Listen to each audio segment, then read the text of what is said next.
Hello everybody, welcome to the show today. Got a fun one in store. We're going to be taking the classic West Coast Avelo hop all the way from Burbank, California up to Santa Rosa, California, Sonoma County. Turn that music down a little bit.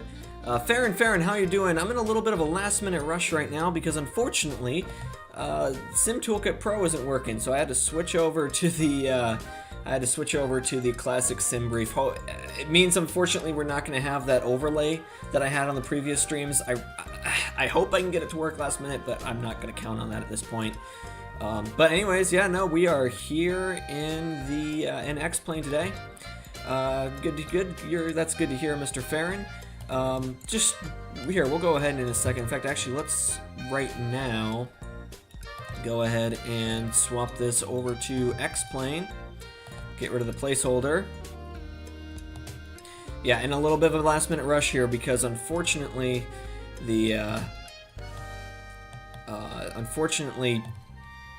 Simtoolkit Pro not working, and I had to restart my computer to try to get it to work. That didn't work, so I don't know what the deal is, and unfortunately the textures are kind of still going in and out. I turned my stuff down. I don't know why they're still doing this, but whatever. I'll go ahead and stop complaining. We're at Burbank right now. I gotta be honest, I'm not 100% sure where Avelo parked when they were out of Burbank. They don't do this anymore, so I just picked gate Alpha 1. And if you don't like it, then you know, bite me. So, the ground crew man on the left engine looks straight. Okay, what's wrong with him? Well, I think that's a woman, but yeah, they're pretty low. They're pretty low poly, if you will. Not exactly the highest resolution there. Oh, you know what? I never got my the rest of the stream music up on standby. But yeah, oh well. I like it better than having nothing. So let's go ahead now and tune out this. Gee, I hate how loud the music can be. All right, let's go ahead and just double check this routing before I approve of it. We will view the whole monitor now. There you go. So here's our monitor today. We're taking Avelo 135 Burbank to Santa Rosa. Time of departure is perfectly fine there. I just want to review this routing before I approve of it. I believe the weather is perfectly clear along the whole West Coast. Yeah, clear skies, calm winds, and hour 21-minute flight. It should be about that. It really shouldn't be that long, and we're going to make the way back too. So it should be pretty smooth today. Yeah, and it's basically calm winds, it looks like, in Santa Rosa as well. So they're saying to depart runway 15 off of the Oros 2 departure. I just want to review this before we generate the flight plan. Sometimes SimBrief will tell you, hey, you should take this routing, and then you look at the routing and realize that it's stupid. Hello? Oros 2 departure. Oh, there it is, right there. StreamElements is running. Yep, thanks, StreamElements. Really appreciate it. Oh, you know what I forgot to do? I can still get the mainstream overlay up. I just can't get the actual thing up. So they're saying to depart runway 15. That'll give me that. Let's see. 15 is gonna be this way. So right hand turn to 210, and then a vector to tiller. The StreamBot is back. Exactly, and then a vector to tiller. So we'll just proceed on course when able, basically. And then, are we Kores for the transition? Yep, Kores. Cool, no notes. We just have to maintain 250 or below unless assigned by ATC. So we'll just maintain 250 on the climb out today. How about that, guys? And then for the Vineyard 1 arrival into Sonoma County, let's see, Vineyard 1, and there's 2 contents to it, so we'll just have to open both of these up. And, you know, we could probably just take the visual, but we'll plan for an ILS or instrument approach anyways. Is it via RGood, I'm guessing? Yep, via RGood. Cool, I'm not seeing just flight level 200 at that point, and then landing runway 35 at STS will be 0069. Oh, that's an airport code. I was wondering what that meant for a second. Chat overlay works. Awesome, great. We're making progress there. From Oakland VOR, track 300 to Vineyard. Expect, hey, I almost have 75. Oh, really? Awesome. There you go. We're both around the same point then. That's pretty awesome, man. All right, so basically we're gonna get this and then expect a radar vector to final approach.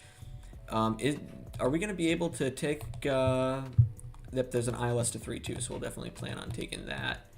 And I can take that via Sausalito, I guess is how you pronounce that, I guess. Yeah, or Point Reyes, it looks like. I think either one of these is going to be fine. Let's just plan for Sausalito. It gives us the longer final. I mean, oh, okay, gotcha. Yeah, no, we're getting close, and I think I set the goal at 75 too. It's been at 74 for a few days, though. I uploaded that video, I forgot the name of it already, the New Year's Day video, and that did pretty well. I uploaded the King Air video yesterday. That one hasn't done as well, but I got a little bit grilled in the comments, actually, because I didn't realize that the torque was going to increase as I go down the runway, and I guess I over-torqued the prop, so I got a little bit grilled there, which, hey, I'll take that. My bad, guys, my bad. But, you know, that's fine. We got another video in store for hopefully within the next few days. So, yeah, I'm happy with all this. Let's go ahead and generate the OFP. Just save the flight. VXP 135 from Burbank to STS. Save, generate, and then we'll hop on board, get things loaded up here. Just want to double check, make sure, yep, this is all working good. And if I just view the PDF document here, cost index is 5. So we'll go ahead and punch this all in when we're loading up the FMC. 12.5 on the fuel. It says an hour, 4-minute flight, so that's going to be very efficient. And for the routing today, flight level 340 and a 0.78 on the Mach, it looks like, before our top of descent. So we'll take that. And anything else for the notes here? Let's see, got a bit of a tailwind. Yeah, tailwind the whole way, so this is going to be a very quick flight today. There's our profile. I don't think we have any weather concerns, really. We're looking at, come on, where's my weather page? Usually gives me the weather page down here. There it is. Winds calm, clear skies, 3010 on the altimeter, and wind variable winds for the arrival into Sonoma County, too. So this should be pretty darn good. Pull up aviationweather.gov on standby here. Ignore my random number generator to get the flight number. And we'll just pull up the METARs for, okay, out of my face, for Burbank and STS. All right, great. With that out of the way, let's go ahead and hop into the airplane. Go ahead and swap you over to X-plane. So basically, here's the plane. It's the same level up as last time, so I'm not going to spend any time talking about it. We can go ahead and hop inside, actually. And I guess I should probably unmute the sim, too. There we go. Bring it up to 90% there, volume. That should be good. And I'll probably mute the music and pull up the background jazz music if I can. Oh, and I want to do that under this profile. Background jazz music. I like it. It adds a nice aesthetic to this stream when I do. Oh, no copyright, please. There we go. This one. This is what I wanted. Ah, that's loud. Sorry about that. Bring that to as quiet as possible. All right, that's better. All right, everybody. Let's go ahead and fire this bird up. Oh, I need to get my checklist out, too. Yeah, usually I like to be a little bit better prepared. But like I said, computer restart. Things happened. Right now, oh my God, the weather where I live right now is horrible. We've got 1 mile visibility, and it's been snowing literally all day. All right, come on, iPad. Let's load up here. Yep, sorry about that. that was louder than I would have liked. Where's my 737 checklist? I thought, okay, if this iPad's even gonna load, there it is, right here. All right, awesome. All right, throttles verified are set to idle. The flaps verified retracted. Speed brakes are retracted. The gear verified is down. Wipers verified are off, and your fuel pumps are verified off. Electrical switches verified are off, and the battery verified is on. Standby battery on and guarded closed. And the battery, sorry, that was just, yeah. Standby battery on, guarded closed. Landing gear verified down and 3 green. We have to test the fire alarms real quick down here. Come on. Nope. Wrong way. There we go. That's better. Yeah, now that gets to blast your ears now. GPU verified is connected. And yeah, because I had to restart my sim. That's not connected right now. And we'll look up here. Verified we got good power on the ground cart, which we do. And we're going to go ahead and connect the ground power cart. Still getting good voltage there. And we'll go ahead and align the IRSs 1 and 2 coming aligned. And the anti-ice will go ahead and set the windshield heat on, verify all the rest are off. And the emergency lights guarded closed, and exterior lights are going to be set steady. There you go, that's your power up, electrical power up checklist completed. And I'll just go over here as well and turn some main panel lights on just so I can see.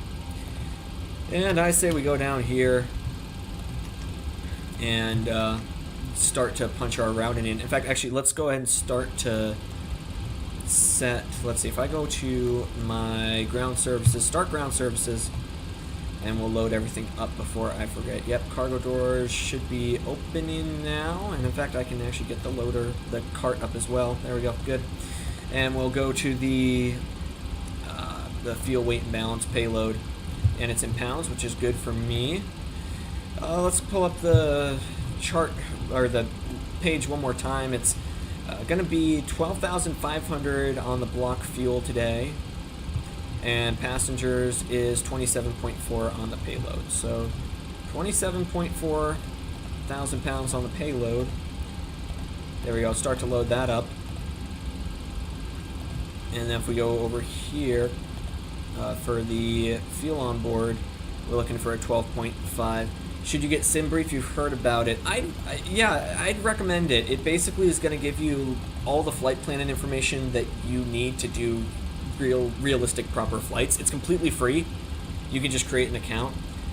It might tell you to log in with Navigraph, but I don't believe SimBrief itself is paid. I believe if you just have a Navigraph account without a subscription, that's fine. You can still get access to shoot, what am I looking at here? To SimBrief. All right, let's go ahead and call the fuel truck up, and we'll start the weight and balance down here. We're going to we're starting here at Burbank, Bravo Uniform Romeo, and we'll put that in. Loading en route, Burbank to KSTS, Santa Rosa will be Avelo, Victor X-Ray Papa, 135. Departure, we're going to plan on departing runway 15, I believe. Let me just pull up the, God, I have so many tabs open right now. Let's pull up the airport diagram. That would probably be pretty good. There you go. There's your airport diagram. Yeah, 15 is 6,800 feet, so we'll definitely take that. I believe we have to just cross and take Alpha for that, so that'll give me 6,800 feet. Yeah, we'll take runway 15 via the Oros. There it is. Oros to Corez transition, if I recall correctly. I should pull up my route right here. Corez, yep. Route, activate, execute, and then for the arrival, we're just going to go straight onto the arrival. Vineyard 1 via, it was Argood, right? Yep, Argood, direct to Argood. Plan for the ILS to runway 32 via the Sausalito transition. Execute, double check this route. And what do we have here? We've got Tiller ROs. Just verify that this is actually incorrectly on departure. We proceed direct Tiller 8,000 or above. It's going to be that radar vector on a 210 heading, then on course. Oros 9,000 or above. Then Bark, I guess, with 2 R's and 2 K's. Then Midway, and then Corez, and that's all in. Direct to Argood. And we'll look into here and see the arrival. I'm just going to double check that this is at least in Argood, Kittle, Bowie. Argood, Kittle, and then Bowie. Meissen, flight level 200, Oakland, and then for after Oakland it's going to be to Vineyard, Birdie, and then Reaver, and then from Reaver it'll be that vector to Sausalito. Cool. And we'll double check the arrival once we're in the air. Alright, so they're starting to load up now. I'm going to go ahead and fire up that APU. We'll put one fuel pump on, hold down that APU so that we can start to get the passenger boarding done here in a few. And then we should be good to keep going. So ATIS AWOS, let me just look at that real quick. It's going to be 3010 on the altimeter, so we'll set that all 3 sides. Basically what I'm doing now is just glancing at my checklist just so I can stay ahead of the game here. 3010 set. Go over this side. 3010 set and good to go. And we can check that's within 75 feet of field elevation. Field elevation here is a 778. And that's, yep, within 75 feet. Perfect. We'll go over here, turn the panel lights up. Perfect. Just taking a little bit of a sip of Red Bull to keep me going here. And let's see, how much longer do we have until the IRSs are aligned? 1 minute, great. So that'll be ready to go in a minute. This is, that's 12.5, so that should be good. And we can go ahead and start the boarding process. Yeah, actually, let's go ahead and put the perf in, and then we'll start the boarding process. So, init ref, not init ref. We need to go index, perf, put this in. We got 0.1 on reserves. We'll say cost index is 5, and then I need to just memorize these numbers over here at the top of this page. Come on, you. Cost index of 5. The average wind is 202 at 8. Wow, 8 knots of wind, guys. that's a lot. And what's our top of climb outside air temp?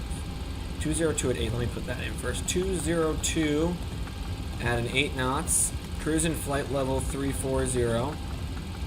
Top of climb outside air temp is going to be minus 51, and I have to convert that Celsius to Fahrenheit because this thing doesn't take it in Celsius for some stupid reason. Minus 60, basically. So we'll say negative 60. There we go. Execute.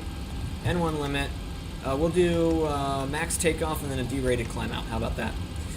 Considering we only have 6,800 feet here. Takeoff flaps 5, the CG. We can check over here. Ground services. No, fuel weight and balance. That's what I'm looking for. Payload, next page. There we go. Takeoff is an 18.3 on the CG, so 18.3%. And that'll give me a 5.5 on the trim. So reset that trim tab. 5.5. And let's see, 130, 132, and a 143. Top altitude, do we have top altitude on this? Let's see, it's flight level 230, and it's just at or above restrictions. So I'm just going to put flight level 230 in on standby. And we'll just manually, since we're offline, set that up to flight level 340 once we're ready. IAS mode, we'll put it at a 143 plus 20, so a 163. And we'll put runway heading of, I believe it's 156, they're saying, for runway heading. On standby, and then once we're off the ground, it'll be a right-hand turn out to 210 for this departure procedure. Just to verify, right? It's, yep. 342 nautical mile for only 15. Climbing right turn to heading 210. So we'll just start that turn as soon as possible. All right, great. Everything's set up now, and we can set you to RTO as well while we're sitting here. Gonna go into this stop ground service. Open up the door. Now, when I open the door, there's a bug where the stair is gonna disappear. So we'll just go ahead and not look outside once we start doing this. And make sure we're switched to APU power 2. Verify APU gen is producing good charge, which it is. Go ahead and turn packs coming on. And yeah, this is already set to open. So that's good. Great. APU is on. Yep, there goes the stair, just disappeared. And let's go ahead and start the flight leg. So they're going to start to board everything now. I'm going to go ahead and verify that my flight plan is actually in. So it's going to be that 210 vector initially that it's going to have me follow. I'll just put 210 on the heading in once we climb out. And then I should make sure there's no crazy waypoints that take us. Oh, Sausalito is, I guess, after this. Oh, I thought Sausalito was going to be... Yeah, look, that's a problem because it's going to take me to revert and then back around to Sausalito. All right, what other points do we have on the for the ILS? We could take Point Rise. That's a little bit far out. Or we can just put Sausalito and then maybe give ourselves a vector to intercept Edove. Yeah, we can just do that. Edove will be at 2,700.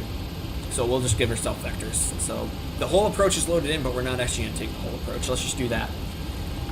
All right. Well, that's in, and at least we're aware of that now. Put you back to map mode. And we'll go ahead and I believe people are boarding now, right? Yep, you can hear them boarding. That's great. All right. Preliminary checklist. The OFP has been reviewed. Flight plan not required since we're offline today. AS and AWAS is obtained. The winds are, just double check it, Calm, clear skies, temperature 22, dew point 1, altimeter 3010. So basically as good as it can be. Fuel and payload verified is on board. The takeoff and landing performance is obtained. We'll push it a little bit and say that we're good. Or I could actually be a good pilot and go through all of this. I believe it's under what? Takeoff performance? Only 1.5. I don't even think it tells me what to do. I'd have to put in winds calm, 0 knots. I hit 75 subs. I did. No kidding. Wow. Thank you, whoever the 75th sub was. I believe it's yeah. So sure, 1018.2. If they have subs set to private, it's not going to pop up. So, all right. Well, thank you guys very much. I really appreciate that. I did not think we'd be hitting 75 this month, but hey, awesome. Let's go. 1018.2. And the outside air temperature is a 22. I don't think this is going to work, though. Look. Takeoff weight, if I set this to... oh, shoot. What's my takeoff weight? Takeoff weight 134. I like the announcement going in the background. 134,000 pounds. 134,000. Yeah, it doesn't even give me my performance. It's kind of stupid. I don't know. Oh well, we'll say that's been reviewed. FMC, we've got the perf complete. We've got our V-speeds in and ready to go. And the route's been verified. IRS positions in. Trim set to take off. MCP initial altitude set 20, flight level 230 for the departure. Airspeed set V2 plus 20, and flight directors 1 and 2 are both on. Transponder verified is set TARA. I know it's set to 1200. I don't want to hear it right now. The yaw damper verified on the overhead is on. Pressurization set where landing elevation is 122 feet. So just set that down to 100 basically. Down to 100, and cruising altitude will be flight level 340. Hydraulic panel, yep, that's already set up. We'll put the electrics on. Next will be the before start checklist. So the passengers on board. Let's go ahead and start this pushback. Yeah, let's go ahead and get going. No need to hang around. Oh, I forgot. You have to push back, like, basically right next to the runway here. So I guess we're going to push back and cross here, I think. I'm not familiar with Burbank, admittedly. I'm not that good at this. So let's just push back this way, and then we'll just immediately cross the runway 8 right here. So we'll do that. You gonna work, maybe? SimBrief does not like this. Or not SimBrief, SimTool. What am I saying? Better pushback. That's gonna... Okay, that's gonna push us back beyond the hold short line. We can't really do that. Alright, that's as good as it's gonna get, guys. So I believe the pushback's already started. Yep, great. So we can go ahead up here and I'd say close up the doors. And I can't really do an exterior review because you'll see things are a little bit broken. Cones and people removed. Ground power cart verified. I believe we're on the APU power right now anyway, so I can disconnect the ground power and the chocks. Verified parking brake set. And they're going to make their announcement. Great. Yep, there's the pushback. Great. Alright, before start checklist, departure clearance is received. And I'm going to flip the seatbelt sign on before I forget. Alright, we've got everything strapped in. Great. Give us a ring if you need anything. Departure clearance received. It's an AWAS we've reviewed. APU power is established. Isolation valve verified is open. And the fuel pumps are all coming on. Verified nothing in the center tanks, so we're going to leave those off. Hydraulic panel is all coming on, including both electrics. Doors verified are closed. I've got a, yep, that panel verifies that they're all closed. Seatbelt sign's on. The ground equipment is removed. And we can look outside and verify I did not leave the chocks in this time like I did that other time. Good. And pushback clearance is received. Once we start the pushback, we'll go ahead and get the anti-collision light off. Are they going to hook me up or what? Oh, is it broken because oh no, they're raising me right now. Sometimes if you mess with ground equipment during the pushback, it breaks things. And we should probably turn the anti-collision light on too. They're going to start their safety briefing. Waiting for the pushback? No? Maybe? Yes? No? Hello? If I release the parking brake, is that going to do anything? Something's happening. Is the plane being weird? Did I... Oh no, we're going. Okay, cool. Parking brake's released. Anti-collision light verified is on. The chrono's going to be started. And layover display verified set to the engines. Let's go ahead and fire up number 2. So, right side on, pack's coming off. Come on, pack's coming off. There you go. And we'll go ahead and open start valve verified. We've got good N2 rotation. Move the restaurant to open the container and remove the pouch. Should probably mute the music now. Oh, yep, of course we're getting a departure briefing real quick. Once that hits 24%, we add fuel. There we go, fuel's being added. Should be just a few more minutes. Yep. Maintenance around. PA announcement as we're pushing back. Gotta love it. Right, guys? And there we go. We've got EGT rising, N1's rising.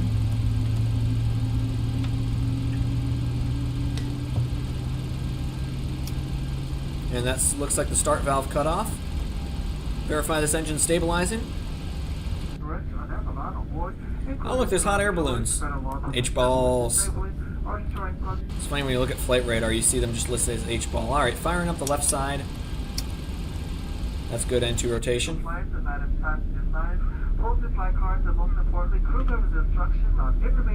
There's the fan starting to go.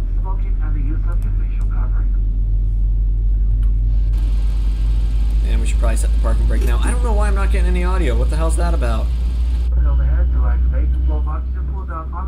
I don't know. It's weird.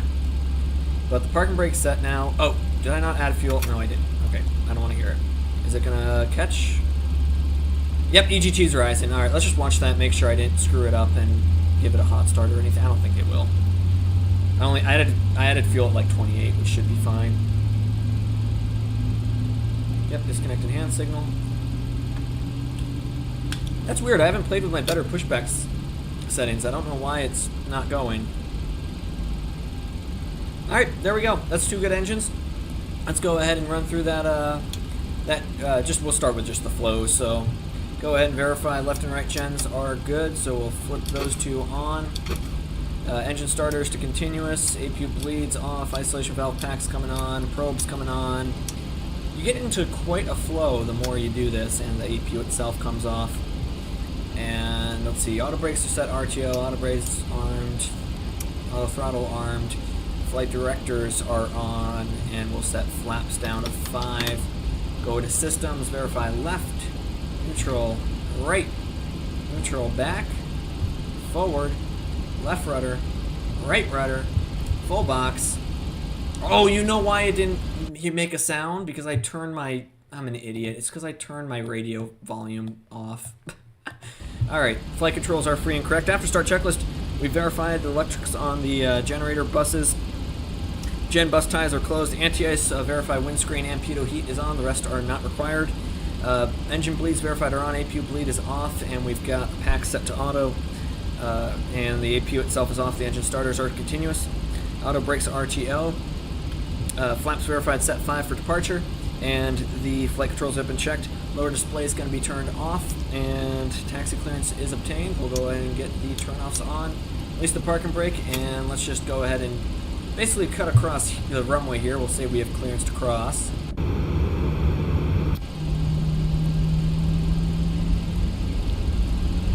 Yep, we have clearance to cross runway 8, so we're going to go ahead and do that. Get over to taxiway. I believe this is Alpha, and we'll start this departure briefing once we're across. I love the fact that you just immediately enter the runway here.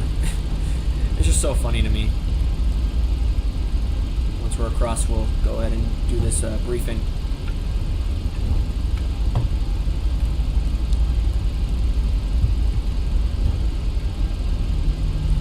Come on, swing her around just like this. And it looks like we are, yeah, just about safely across now. The departure briefing, we're going to be taking off on runway 15, 6,500 feet of runway. We'll be doing a static takeoff. Or actually, you know what? Why don't we do a rolling takeoff and, you know, just make sure we're at Toga as we're entering the runway. That should work out. Maybe give us some extra speed. Kind of like a classic soft field takeoff, even though it's not soft. Yeah, let's just do that. Why not? Is it within SOPs? Probably not, but who cares? So that's what we'll do. We've got a, let me set you to legs and this to the perf page. Come on. There we go. We got a V1 of 130, VR of 132, and a V2 of 143 climbing out at a 163. Once we take off, it'll be a right turn of 210 on heading mode, and then when able, we'll expect that vector directed Tilly. Initial altitude, we got 8,000 or above for Tilly, and we'll top out at flight level 230 until we are off this departure procedure. And we'll be maintaining 250 on the speed. If we have anything at all that goes wrong before 80 knots, we're going to stop on the runway. Once we hit 80, we're only stopping for an engine failure or fire. Once we hit a V1 of 130, we are committed to takeoff. We'll rotate 130. We'll rotate at that 132, climb out at or above 143. Runway heading, declare an emergency, deal with the issue in the air. Any questions, comments, or concerns? Nope. We'll go ahead and just maintain 250 for the whole departure procedure. All right. Okay, the cabin is secured. Have a good flight. Great. Departure brief is complete. Flaps verified are set 5 for departure. Trim verified is set for takeoff. V speeds are set, and it's 130, 132, and a 143. Packs are gonna stay. Actually, you know what? Let's go ahead and turn them off, and we'll just have, and that'll give us better takeoff performance. But once we're clear of the runway and we're on the departure, we'll go ahead and set them back to on. Takeoff clearance will be received once we're a little bit closer to the end here. And flight controls verified one last time are free and correct. Lights, I'm going to go ahead and turn the wing light strobe lights coming on, if it'll let me. Come on. Yeah, there we go. Who cares? We can turn the logo light on too. Why not? And we'll say we got our takeoff clearance. So, alright, takeoff clearance received. Checklist complete. The landing lights will be on once we start rolling. And let's try a rolling takeoff on this, where we turn and burn as we're entering the runway. I want to try that, see how this goes for me. So remember, on departure, N1 mode, heading mode on, and we'll start right turn to 210. Alright, we're cleared. Lights coming on, taxi light coming off. Final approach is clear. Slow it down just a little bit here.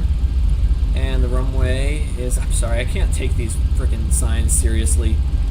And the runway itself is, yeah, that's clear. All right, we're gonna go ahead and start to add power as we turn onto the runway here. There we go, that's 40%. And now that we're aligned to the green, that gave us an extra few knots there. Airspeed's alive. 80 knots, we're going to continue.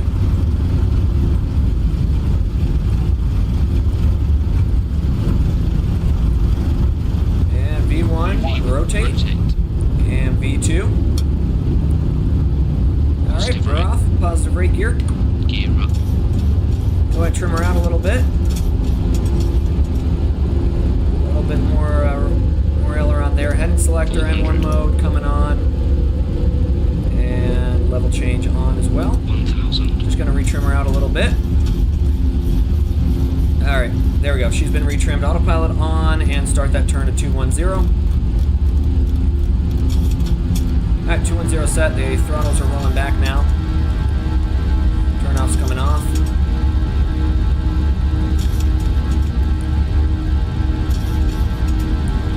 Beautiful takeoff. Thank you, Farron. That was that was a good rush there. Alright, auto brakes come off, and we're going to increase to 250 on the speed. Actually, we'll make it 240, and that should start to pitch to increase. And we've contacted departure, and we'll bring the first notch of flaps up, and we'll say they're going to give us that direct to tiller now. So direct to tiller, enter, execute, LNAV on, and there we go. Already passing 4,000, so we should make that restriction no problem. And the climb checklist landing gear verified is up. The flaps verified are coming up right now. We're going to turn the packs on too, for obvious reasons. And we can bring flaps fully up now too. Flaps are up. The autopilot verified is on command A. Starters are coming off. Packs are on and verified, and while we do that, we're going to verify, yep, we've got a change in cabin pressure too, so that's good. We should keep an eye on that since I had it off for a second. Auto brakes are off, and the lights are set for now. Once we pass 10,000 feet, we'll turn those landing lights off. Passing 6,000 now. So yeah, we're going to make that 8,000, no problem. Is it? Yeah, I know. It gets noisy up here.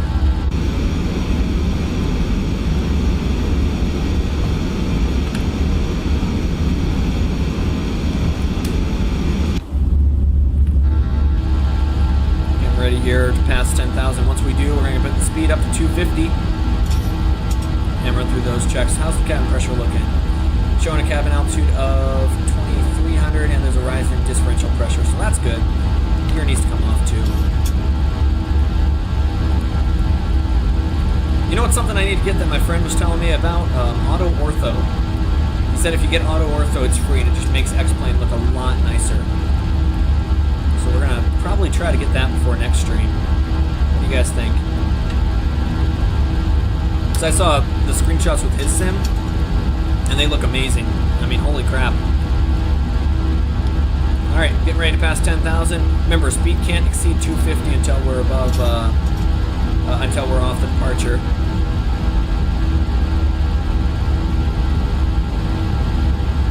And there's 10,000 feet. Altitude, I'm still happy with that, 230. We're meeting, landing lights can come off, wing light can come off. The logo as well that I didn't even mean to turn on. We're going to turn that off too. And, yeah, we can turn the seatbelt sign off. Why not? They'll make their announcement back there.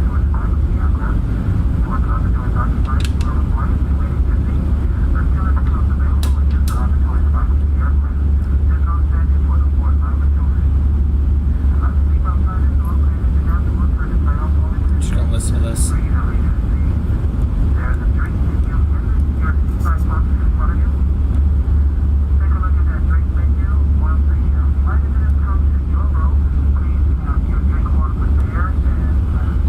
You know, I know it's just such a small thing, but I love the PA announcements. I just think, I don't know, they just make it feel like you're actually on the flight, you know? Maybe that's just me. I don't know. Alright, 10,000 foot checks, cabin pressure checked, it looks good. Lights are all set up. Your MCP speed is set to 250, cabin signs are set, and the altimeters are all set. Alright, past 10,000 feet, let's go ahead and start to turn the sim volume down. And I can go ahead and turn some of this music on too. We'll go with the lo-fi. I think that's the good cruise music I like to use. All right, everybody, passing 15,000 now.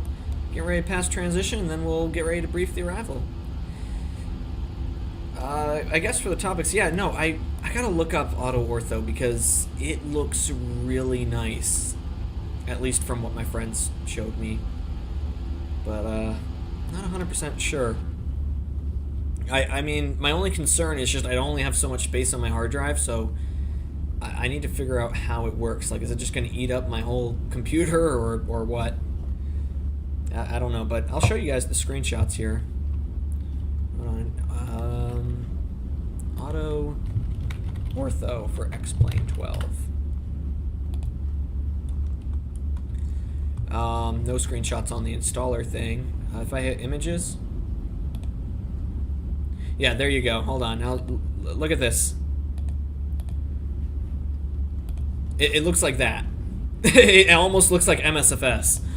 I guess these are all in Australia, but still, point is, look at how nice that looks. I think I'm gonna try to get it because it just, I mean, don't get me wrong, this is okay, but it's not great. Like, I think MSFS definitely looks better, like, in terms of ground textures than X-Plane. But this makes it pretty darn competitive. We gotta be past transition now, right? Oh, yeah, we are. Alright, set 2992 both sides. Yeah, doesn't this look nice, Farron? I mean, here's the thing. I think that the atmosphere in X-Plane looks better than MSFS. But the ground textures, I think, are a little bit worse. I think if I get this, it would be pretty dope. I just need to figure out how much in order to run it. Hold on, how much? Let me look it up. How much space does auto ortho take up in X-plane 12? How to figure this out? No, not interested. Varies widely, but it starts small, for under 100 gigabytes, but then significantly grows with more details, like an 18 gigabyte folder. Okay, this isn't helping. Size of the install. Does anyone know to fly? Have attempt to fly, it'll load more. You'll need more HDD space because no software can legally stream it. Oh, it can't stream it? I need to ask my friend and see. Oh, we can set this up to flight level 340 and see. Yeah, I'm gonna have to ask and see if how much. In fact, you know what? I'm gonna go ahead and stream X-plane and just ask him real quick.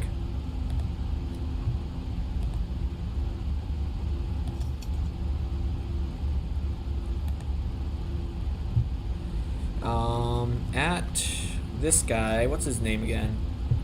At drill, how much? That's his name, kind of. Storage. How much space on your hard drive? Auto ortho take up. All right, we'll get the response there and see. We gotta switch to mock mode here in a second too, and then we can start looking at the arrival into Sonoma County. I've never actually flown to Sonoma County. This is gonna be new for me. As part of why I picked Avelo operations, because I was debating to myself, do I want to go Southwest, Avelo, or like some crappy regional flight, or even Alaska. And I looked at the routes and I've decided that Avelo, I know they don't fly West Coast anymore, but when you look at their historic West Coast ops, they were all pretty interesting. So I bought the Captain Sim 767 and it's all right. It's actually a 747 on a Halloween party, but the modeling is great. Sadly, has 747. Okay, all right, that's not bad. How much did it cost you? Because I mean, if it's like a $10 add-on, like I can kind of see that. It's like, but I don't know. I feel like I wouldn't want to spend a whole bunch on. Okay, yeah, I'm just gonna set this to 0.68 now, on a model that's not actually, you know, not really a 767 model.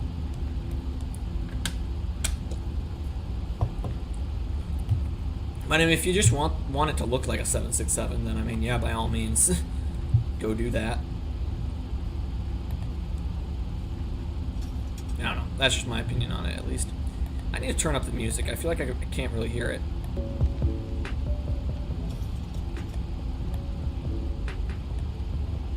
How's that?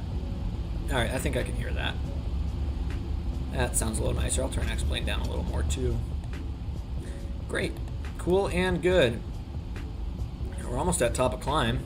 We're gonna be there in probably a minute, and then we can go and brief the arrival. Yeah, no. How much is the captain? Hold on, let me look it up. Captain Sim 767 for MSFS. Let's see. The ER base pack, 6-door configuration and 4-door configuration. So you've got kind of the multiple different ones there. Come on. Online store. Buy it now. I have to go to the store. If I hit for MSFS, the 777, it says $0. Got the very expensive PMDG and it was awful. The wings have strange textures. Yeah, I was gonna say, what, I was going to say, well, I've heard mixed things about the PMDG products for MSFS. I feel like I've heard some people say it's really good and others say it's really not. Love your stream. Oh, thank you, man. Okay, hold on. Let me try to read that name there. The Go-Getters Invest. Thank you. I think that's right. Thank you, man. I really appreciate the support there. Thank you for stopping by. All right, let's go ahead and look at this. Yeah, no, it says $0, pay with PayPal. I feel like I'm gonna get scammed. There's no way this is gonna make me pay $0. Hold on. It says click here to check out with PayPal. Total price $0. How did you spend money on this, Farron, or am I like about to get scammed? What's going on here? I'm skeptical. I am getting paid in a couple days, so hopefully that'll work out. That'll be funny though. Imagine doing the stream with a 767.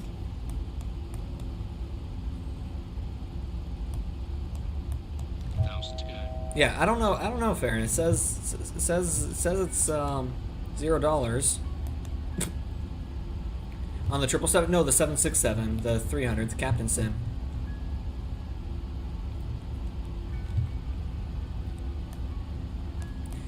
All right, cruise checklist. I don't even have a cruise checklist. I just have a before descent checklist. So, all right, we'll set you up to the 0.78, and let's go ahead and start to punch this in. So for the arrival procedure, let's see. If I want to look through this one more time. If I swapped it to the there's a different arrival procedure. 767 costs 15 to 20. Okay, that's interesting. It's just weird because when I go to the store here, it says total $0 for MSFS 2020. Oh, this is the 777. It says. That's weird. Wait, hold on. I hit buy now on the 7.6, MSFS 2024, and then featured products, checkout. This is so weird. I don't know. Hold on. Let me just show you what I'm looking at real quick. Here, I'm going to share my whole screen for a second. Look at this. It's so here I am on the store, Captain Sim, 763 base. Oh, for 2020. This is for 2020. That might be the issue. Yeah, it's only gonna let me buy the 777 or the 717 here. What about the 717? What's this? Is this any good? Base pack. Judging by this cockpit, I'm guessing. I don't know. Okay, let's watch this video. Includes a paid 5 hours long. Okay, I think we're good. I mean, the modeling doesn't look horrible. I mean, it's a little basic, but it's not horrible. How much does this cost?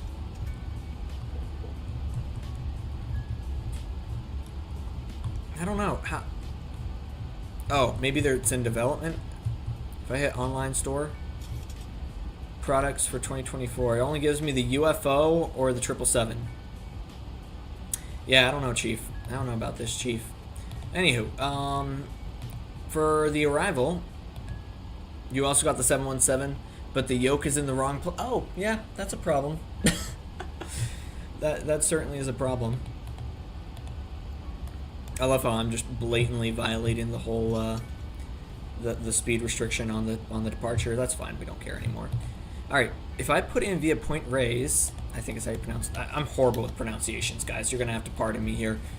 We're gonna put the ILS to 3-2 via point raise, execute. Legs direct to R, good. Yeah, I'd like to put this in before we hit Corez in 15 miles. Uh-oh, we might be cooked here. We might be cooked here. Hold on. Step through. Oh, actually, that's not horrible. I mean, it's not great either, though. So then from Revere, expect radar. Okay, there's got to be something in this procedure that says if you're taking 3-2, Oros 2, and there should be a second page, right? Oh, no, I'm looking at the star. Hold on. So, expect radar vectors from Reaver. We could probably just take from Birdie, honestly. If I said from Birdie... Okay, here's what I'm going to do. Because I'm offline, I can do this. I'm going to program from Birdie direct to Lucy. Is that fine? Direct Birdie to Lucy? Not really. We'd have to be radar vectored for this, I believe. Because it's an intermediate fix. But, I mean, hey, we can probably say from Birdie direct to Lussy. Execute. And does that give me a top of descent that I can see? Just so I know when I should plan this? After Bowie, it says. Okay, that's fine. And let's see. Altitude restrictions. You're looking at a...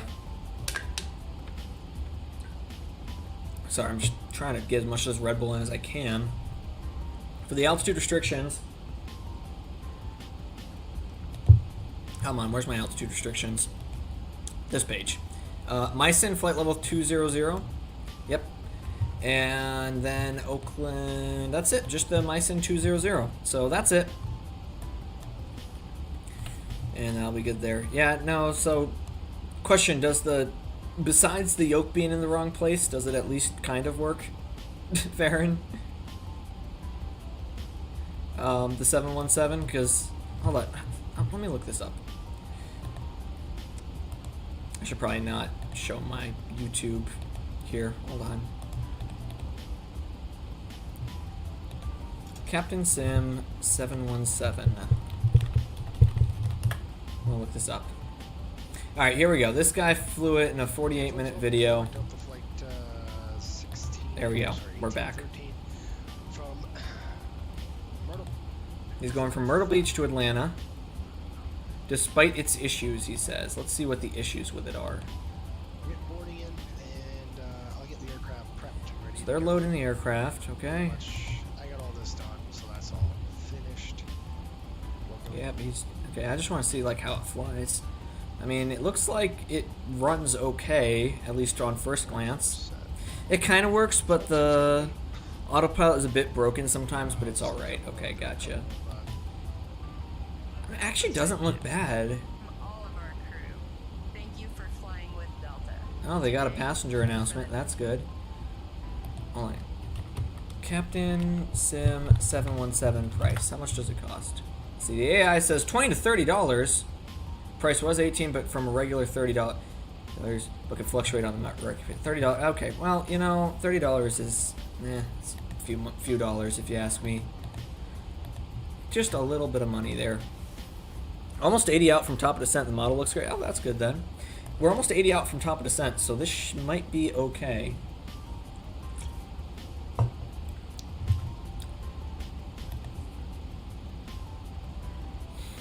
All right. Let me just see how the takeoff looks on this. I got 1.8. Wood socks coming in from the right. You got it for 12. Oh, that's good then. Maybe you got it on sale. Yeah, I don't know if I want to spend $30 on this, but let's see. Auto flight. He presses. He brings it to Toga, but the passenger windows are a bit blurry. Oh, well, that's not the end of the world for me. Let's see. So where's the yoke again? Okay, we got thrust takeoff 180. I just kind of want to see how this flies. Flaps at 13. Why? It should be 5. It's Whatever.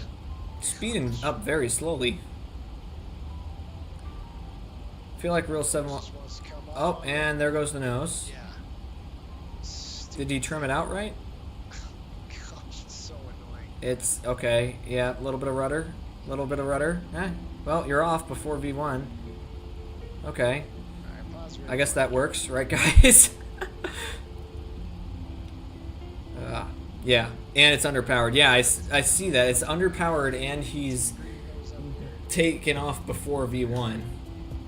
Start our turn. Okay, yeah, I don't know if I want to get this, if that's going to be my experience. Why is his display red? What happened here?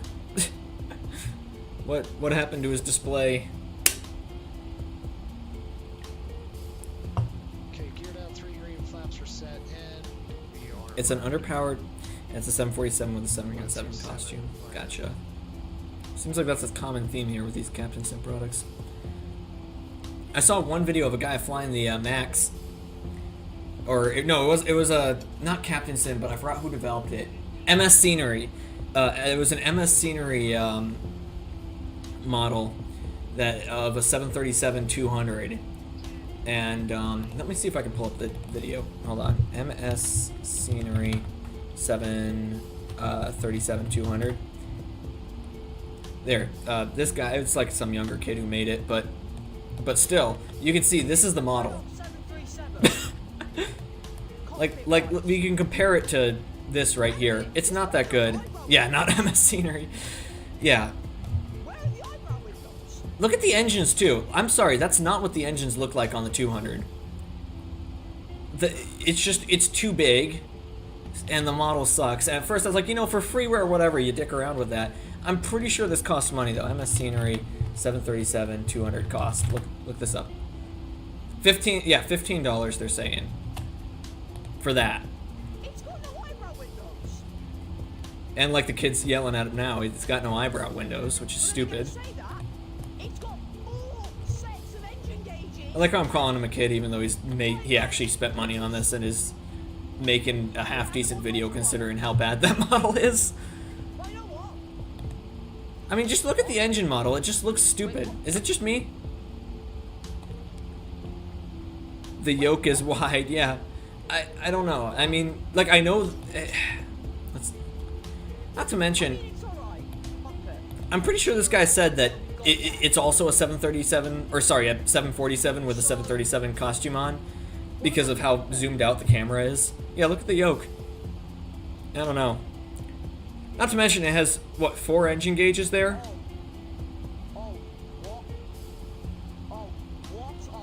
I mean, it's like, it's one thing to make a model that's just kind of crappy, but it's like they added things that aren't even there. Like, you know, it's just, I don't know. Oh, we're above a something, that's for sure. Yeah, I don't know, Chief, but I'm 80 out from top of descent, so we need to start to brief this. Let's see. We went ahead and verified the routes, and I should probably verify that my approach is in too. We were looking at a... what were we looking at here? ILS to runway 32, 109.3, I'll put those in a second. Lucy at 3,000, EDOV at 27. I know I'm kind of cheating by going direct to Lucy since that's an intermediate fix, but whatever. I don't want to hear it. 2,700 for EDOV, 2,000 for Pigpen. Pigpen, I like that name. Just Pigpen. ILS minimums 377. That's all in, 3,000 to Pigpen. ILS minimums and field elevations of 173, it says? I thought it was, oh, maybe they put 50 feet above, I don't know. I don't know, Chief. We'll put flaps 30, because I believe we've got 6,000, that's a little bit short, but we can actually calculate our landing performance on this, actually. Look at this. I think this one does work. I know takeoff performance is broken, but I think landing performance works. So if I go into weight and balance, landing runway 32, I'm not sure, Mach G, I need to research what that is. How are the winds looking? We're looking at STS. Winds are calm, 10 miles visibility, temperature 142.6, 3016 on the altimeter. Temperature 16, they said? 14, basically standard. And sea level pressure 1020.7. Flaps, if I did flaps 40, landing weight, oh, is it? Oh, I need to put my landing weight in. What is my landing weight? Let's see, it will be payload. Landing weight, landing weight, 128.7. 128.7. Sorry guys, I'm still learning this thing a little bit here. Fuel weight and balance, landing performance, 128,700. And now I get a second page, VREF with flaps 40. We get 2,300 meters, meters to feet. Hold on, meters to feet. Sorry guys, I'm an American. 2384. Pardon me? Oh, that's auto brakes 1. But with auto brakes 3, it's 1,500, which is 4,900 feet out of the 6,000. So that's 1,000. Okay, yeah, let's go flaps 40 and max auto braking for this. And with max auto braking, that'll give me 1,100. So we'll plan for that. Yeah, that's why you check your performance. So like I said, auto brakes to max. The approach is going to be flaps 40. Flaps 40 and a 134 there. Continuing with the checklist now, let me just get my approach stuff in. So it was 109.3 and a 321 on the approach course. So we can put 321 in over here. There we go, 321 set. Next side, 321. Come on, a little more. 321 set both sides, and 109.3 on the frequency. 109.3, beautiful. Alright, great. That's good there. I just want to check real quick. Okay. And then we'll brief the approach once we're a little bit closer. Alright, before descent checklist, the ATIS is obtained, and the altimeter was, I think, 3016 at STS. Yep. So 3016 set both sides. On standby here. 3016 and a 3016. And standby 3016 there. Great. Alright. Altimeter set, FMC, we've reviewed the approach, we've reviewed the arrival, and we've and descent planning. Landing performance has been reviewed as well. Approach course set 321, minimum set to, if we get the ILS, it's going to be 377 for the Barrow minimum. So we'll set you to Barrow 377. Come on, a little bit more. 377. Okay, come on, a little less than that. 377 set, and the auto brakes are set max auto brake, and the radios are already set 109.5. VNav is going to be armed, and that should take control of the speed. It's gonna slow me down. God dang it! But I want to go fast. Come on, guys. And initial descent altitude will be flight level 200 set. Descent checklist complete, and we're ready to start this arrival into Burbank. I love X-Plane's camera, how I can just do this. I flew in MSFS the other day. I took just the default PC-12 for a trip. I actually made a video out of it, but I think I'll probably upload that next week.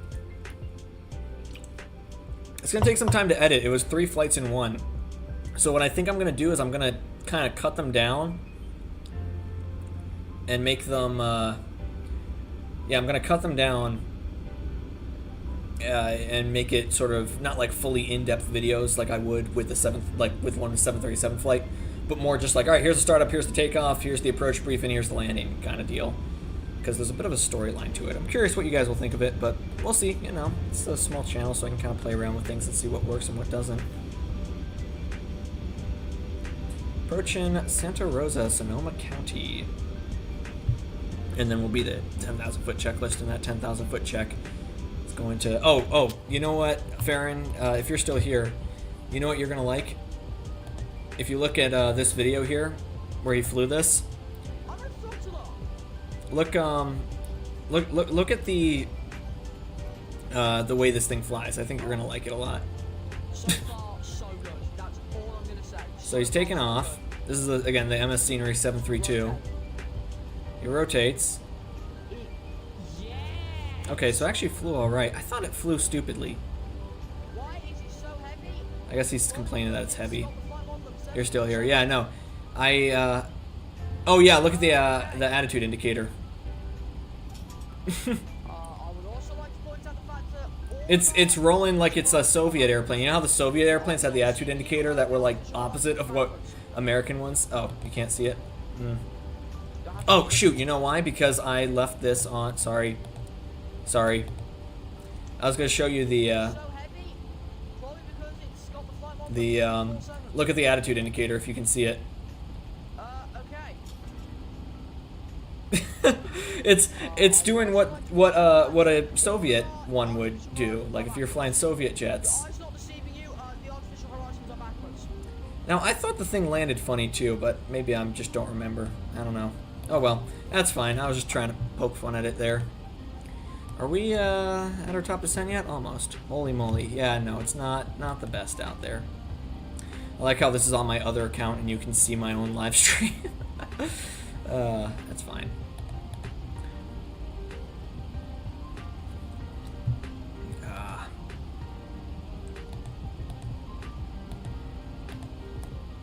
I wish SimToolkit Pro is gonna work. Can I like load SimToolkit Pro up now?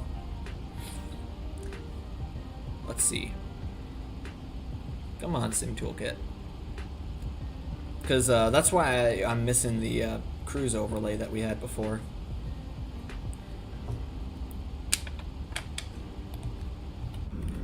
Can we get another view? Like one that's, there we go. One that's not backlit. Yeah, it says network error. I don't know. I know that my network's fine. Because, yeah, look, it just says network error. I know my network is fine because I'm streaming right now. Oh, and that's another thing that I've been having issues with. I don't know what it is, but my X-Plane, my V-Pilot, or sorry, X-Pilot, so I can connect to VATSIM I was trying to do earlier, isn't working. And before, the issue was I could never connect to I could never connect. It would say failed DNS return. And I tried researching it, I found nothing, but one person said, oh, try this other version of X-Pilot. I tried it, and it works, but now my mic doesn't work. So I really want to get that fixed soon, because I want to fly and stream on VATSIM. I want to be able to do some actual ATC stuff, but so far I'm not really getting anything, which is a wee bit annoying.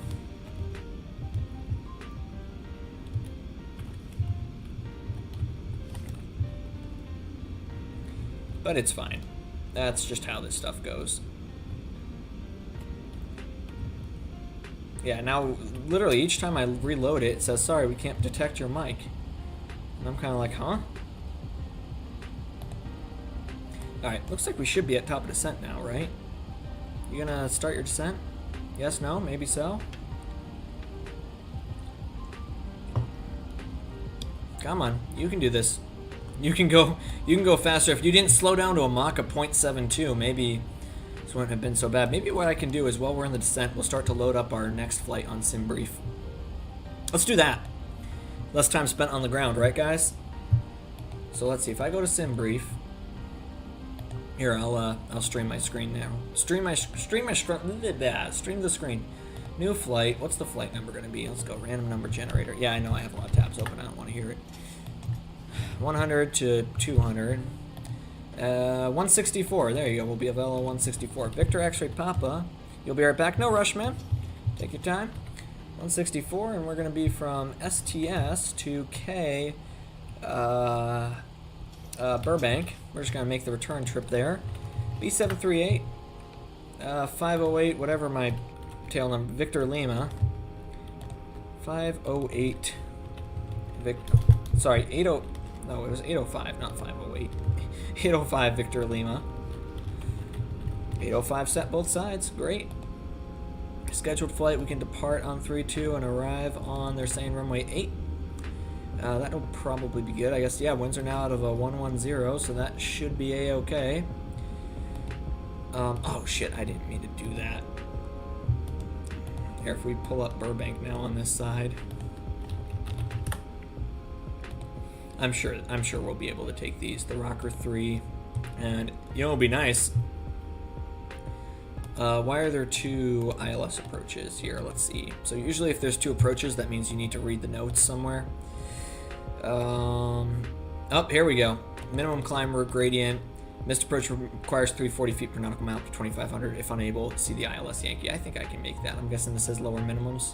Yes, it does. Okay, so we can plan for the ILS Zulu. Into Burbank, and let's see, is it gonna let me take a go straight from the star to the SID? So Rocker 3, let's see, Rocker 3 star from the star to the SID, from the star to the approach. That, you know what I mean. Actually, you probably don't. You probably have no clue what I'm talking about. If I'm landing runway 8, we go to Mikey. And then Mikey, yeah, oh, it's an initial approach fix. Perfect, awesome. So we like this route is basically what I'm getting out of this. Cool and good. All right, have we started that descent yet? Yes, we have. Perfect. So we're starting the descent. The descent checklist is already complete. We should be on the ground here. Here, I'll give you guys a live ETA here. If we go to route, oh, sorry, legs, route data. Your live ETA, runway 32, will be at 2034. So whatever that is in your local time, because we're using real world time, I believe it's about 23 minutes from now we should be on the ground. So there's your ETA. And yeah, we gotta hit that. I should be able to hit data on these, right? Data. Yep, there we go. Flight level 200 at Myson, and then we can set down to lower. What's our next one going to be? Our next is going to be. Hold on a second here, folks. So from there, we're going to. I am all over the place today. I mean, we don't even have any MEAs on this route. That's the funny thing. Hey, welcome back, Farron. We're just going ahead and reviewing the next flight and our approach here.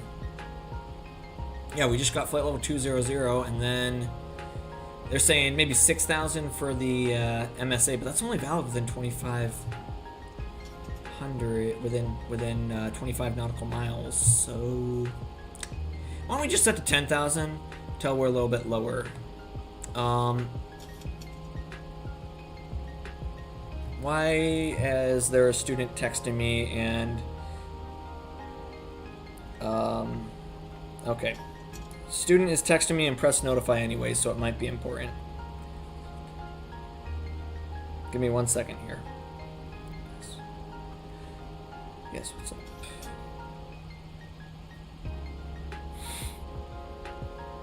Let me just make sure that nobody's dying right now. Because sometimes when somebody presses, usually I hang out in Do Not Disturb, but they hit notify anyways, which kind of tells me it's a little urgent. Give me 1 second here, folks.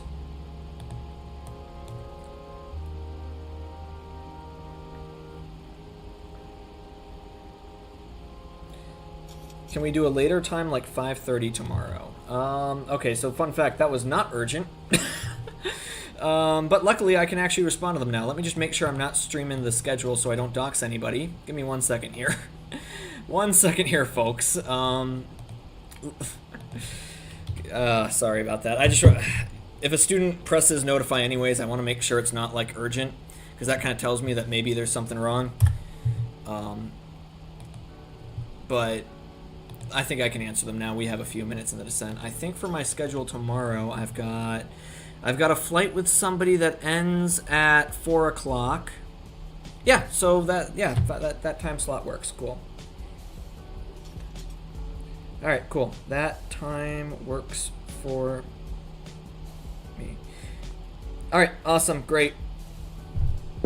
Oh shit! What did I just do? Did I just? Hello?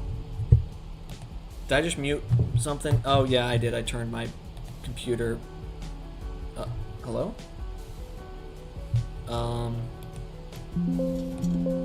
What did I just hit? It says that your guys' audio was fine, but my audio just completely muted. All I had to do was turn my volume on and off, and that was it. That's weird. I don't know, Chief. I'm doing the same flight right now. I forgot to descend. You're at level 320. No. Yes. Well, hey, we're descending now. What did my other student say? No, but he got close. Oh my god. Well, at least they didn't hit notify anyways for that. Alright, I'm going to set you down to 10,000 because this is going to level at 20,000. I would be landing in a few minutes. Hey, you know what? Throttles to idle, full speed brakes, then you go max reverse thrust. I was playing with a friend of mine earlier today just on the flight, so I'm just messing around. And that's exactly what he did in the citation. Was he brought full speed brakes, full reverse, full flaps, and he literally managed to slow down while in a nosedive. It was the funniest thing in the Citation X. Missed approach. Yeah, a little bit of a miss there.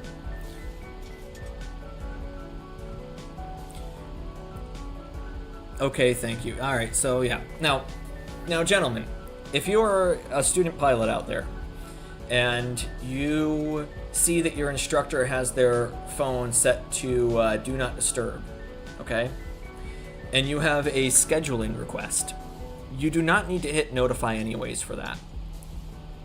If my phone is on do not disturb, it is because I am doing something, like either sleeping or streaming. So there we go. There's 20,000, and then I'll start my top descent from that in a second. Now, granted, is streaming super important? No, that's why I notify anyways exists, so you can wake me up if it's urgent. But you don't need to. You don't need to press notify anyways for a scheduling request that's more than a day out. Anyways, but that's all. It's not a big deal because we got that scheduled, and I think we're passing San Francisco right now. There we go, everybody. Over the Bay Area. That's one thing I like about these West Coast flights is it's very scenic over here. I think SFO should be over here too somewhere, right? Come on, where is it? That's probably San Jose. Where's SFO? There it is, right off there. Man, I love this sim sometimes. And I guess in a second we're gonna pass transition. Double check the altimeter. Let's see, altimeter is set to 3016 still. Perfect.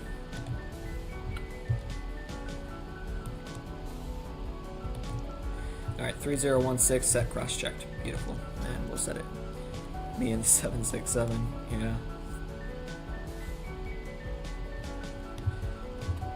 And then once we pass 10,000, then we'll be briefing the approach and we'll be there in just a few short minutes. I'm an idiot. I thought I was playing with the range on this thing. This button right here. There we go. Which button does what? Well, this one apparently controls the range on the map display. I should probably save my next trip. And yeah, there. Close out of the tabs there. We'll go to monitor capture, so you guys can see. Yeah, this is our next trip, flight 164, Burbank to, Santa Rosa to Burbank.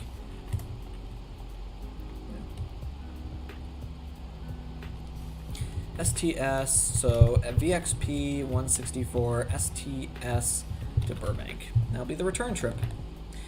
And then we'll be done for the evening. Alright, there we go, passing the transition altitude. It's such a beautiful day up here, man. It's funny because in real life outside it is. Here, I'll show you at my local airport. Here, I'll go to KALB. Look, this Bessie issue. 2 miles visibility, light snow. I bet you if you pull up the NOTAMs too, it's completely cooked. Got observations. Oh, I guess the snow's almost over. Oh, no. Yeah, no, it's almost over. Look, we can fit a cross-country in, right, guys? I had a student. Oh my God, look at Worcester. Oh my God, you're so cooked if you're out of Worcester right now. I had a student last night say, hey, can we fly out of, can we do a cross-country tomorrow? And I said, and I literally just said, isn't there a snowstorm tomorrow? And then he just said, you're right. Which, it's good that he, realized, oh, yeah, there is a snowstorm and corrected himself. It was just kind of funny because, yeah, no, I don't think we're doing a cross-country tomorrow. All right, we're passing Oakland, and now we can set the... I'll keep it set to 10,000 until we're almost on the approach here. Yeah, I mean, we're basically VFR, so I can go lower. We'll set it to 6. All right, that'll be fine. Down to 6. And since we're 15,000, let's go ahead and do this approach briefing. So, we are going to be taking the ILS to runway 32 at Sonoma County. Localizer frequency is a 109.3 and the approach course is 321, 6,000 feet of runway, and we've already done the landing calculations. We'll be using max auto brake, full reverse. And let's see, we've reviewed these notes here. I see nothing that really applies to us. Can't use an autopilot coupled approach below 1286. And this approach will be up to 1,020 and then climb to 6,000 on that vortex of ENI. We have our nav equipment, so we'll just be following that. Hold it, and then we'll hold it up to 6,000 feet. Lessee will be 3,000, EDOV will be 2,700, and 2,000 for Pigpen. We've already verified those are in the FMS. 377 for the minimums. Localizer will be 580. Missed approach up to that 1,000, and then 6,000 on this radial here. Any questions, guys? Nope. Awesome. Cool. We'll go ahead and plan for that. And let's see, getting ready to pass 10,000 feet. Cabin pressure. Oh, I'm looking at the wrong thing here. The approach briefing verified is reviewed. It is complete. The ATIS and AWAS, we're just going to reload it one last time here for our actual airports, STS and Burbank. 3016, calm winds, clear skies. Beautiful. And altimeters are set 3016 both sides and on standby. And the lights are going to be set as required. Wing light's going to come on, lane light's going to come on, and we'll turn the seatbelt sign on too. Seatbelt sign's on, engine starter's going to continuous. And that's going to be the 10,000 foot checklist complete, and we're still actually kind of high, or still a little bit early, so that's good. We're going to land at Sonoma County, and then we're going to do a quick turnaround to get things set up for a flight back to Burbank. I wonder what our ETA is. I mean, the winds aren't that strong today, so it should be pretty darn quick.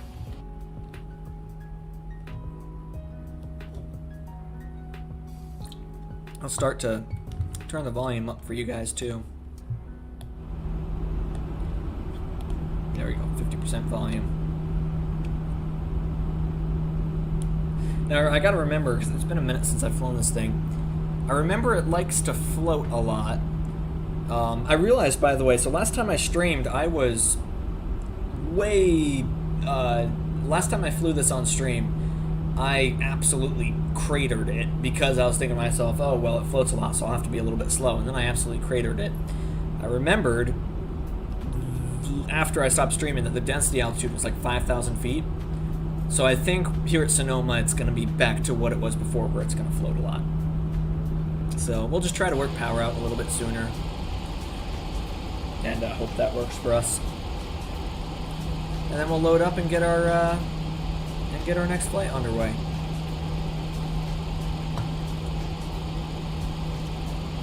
Is that 10,000 foot check? And we're going to turn on course now. Yeah, definitely want to get auto ortho. Did my buddy get back to me on how much storage that auto ortho is? No, he didn't. I'll have to ask him later. Alright, that's fine.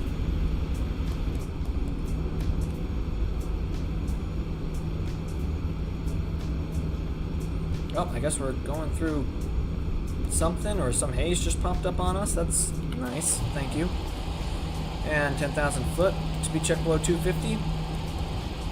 All lights are on, switches to continuous. And it looks like we're right now on the approach, already almost on the approach course, basically. Yeah, look, we're basically right on it. That's awesome. Cool, alright. Well, after Birdie, we'll go ahead and do the approach checklist. Actually, it's just the before landing checks. We're already doing 240 on the speed, so I think we'll start to work those first couple notches in. And then we should be good. So let's see, temperature's plus 17, so I'm not worried about icing, even though I'm pretty sure it's just haze anyways.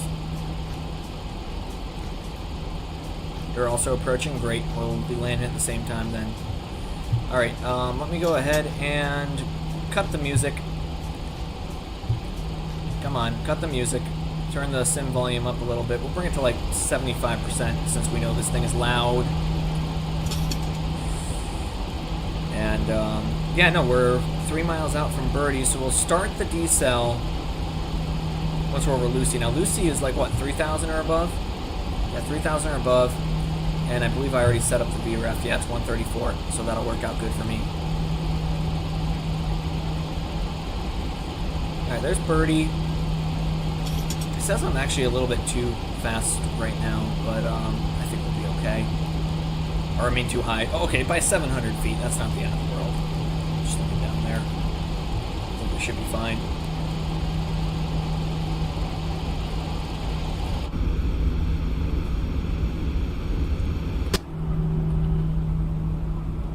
Is this actually what the Avelo interior is like? Because this doesn't look like the last interior I flew.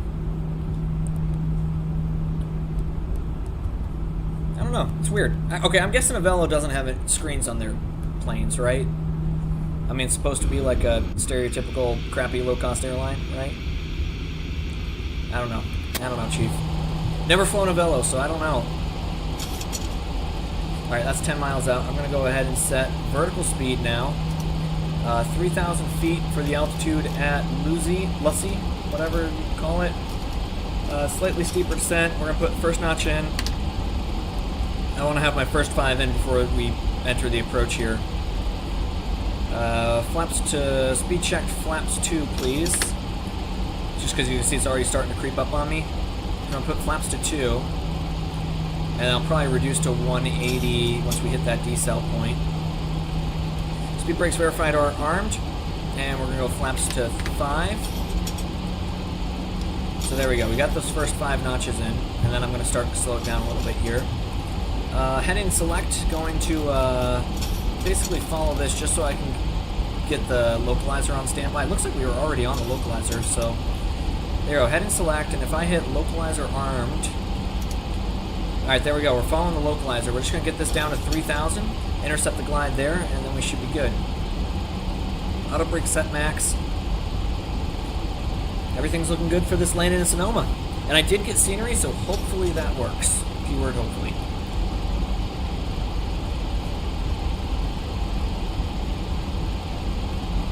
5 miles out, we'll go ahead and set this to 200. And hopefully that'll start to slow down. Tell flight attendants to be seated for landing. Flight attendant seats for landing, please.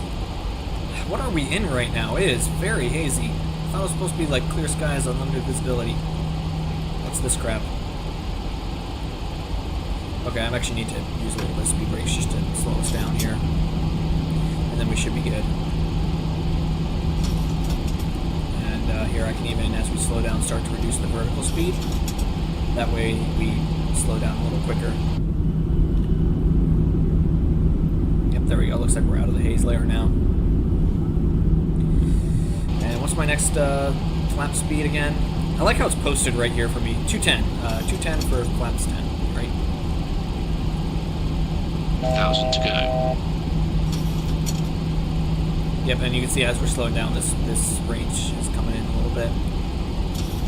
So once we're below 210, I'm going to stow the flaps. Or the flaps, the speed brakes. 210, and speed check below 210, flaps to 10, please. And we'll reduce to a 180 on the speed. Speed brakes armed. Maintain 3.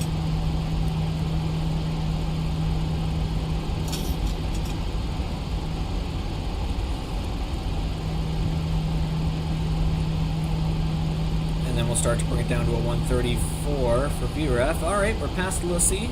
2,700 for the next altitude, but looks like we're safely below the glide, so we should be able to capture this localized, the glide slope at 3,000. I think that's going to work out for me.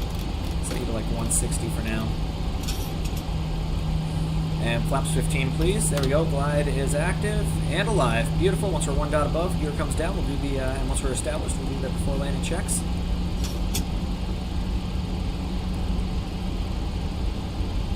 You're on final. Well, so am I. So great. We'll be landing at the same time then.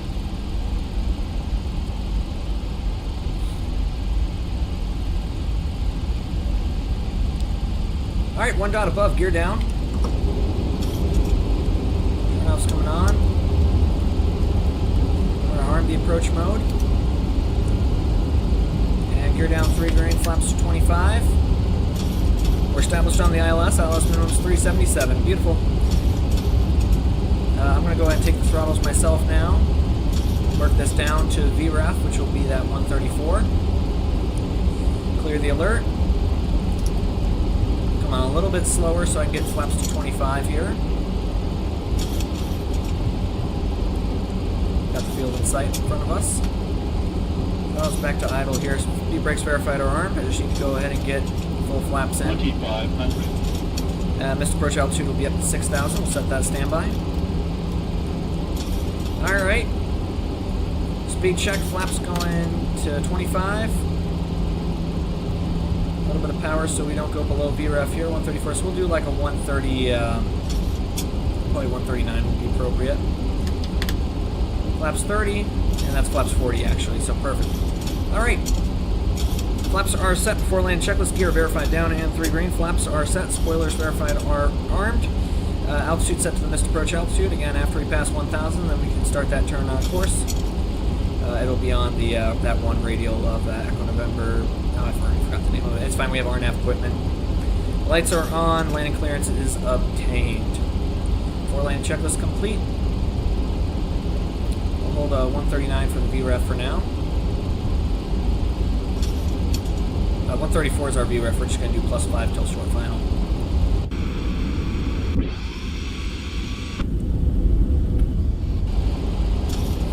So far, so stable.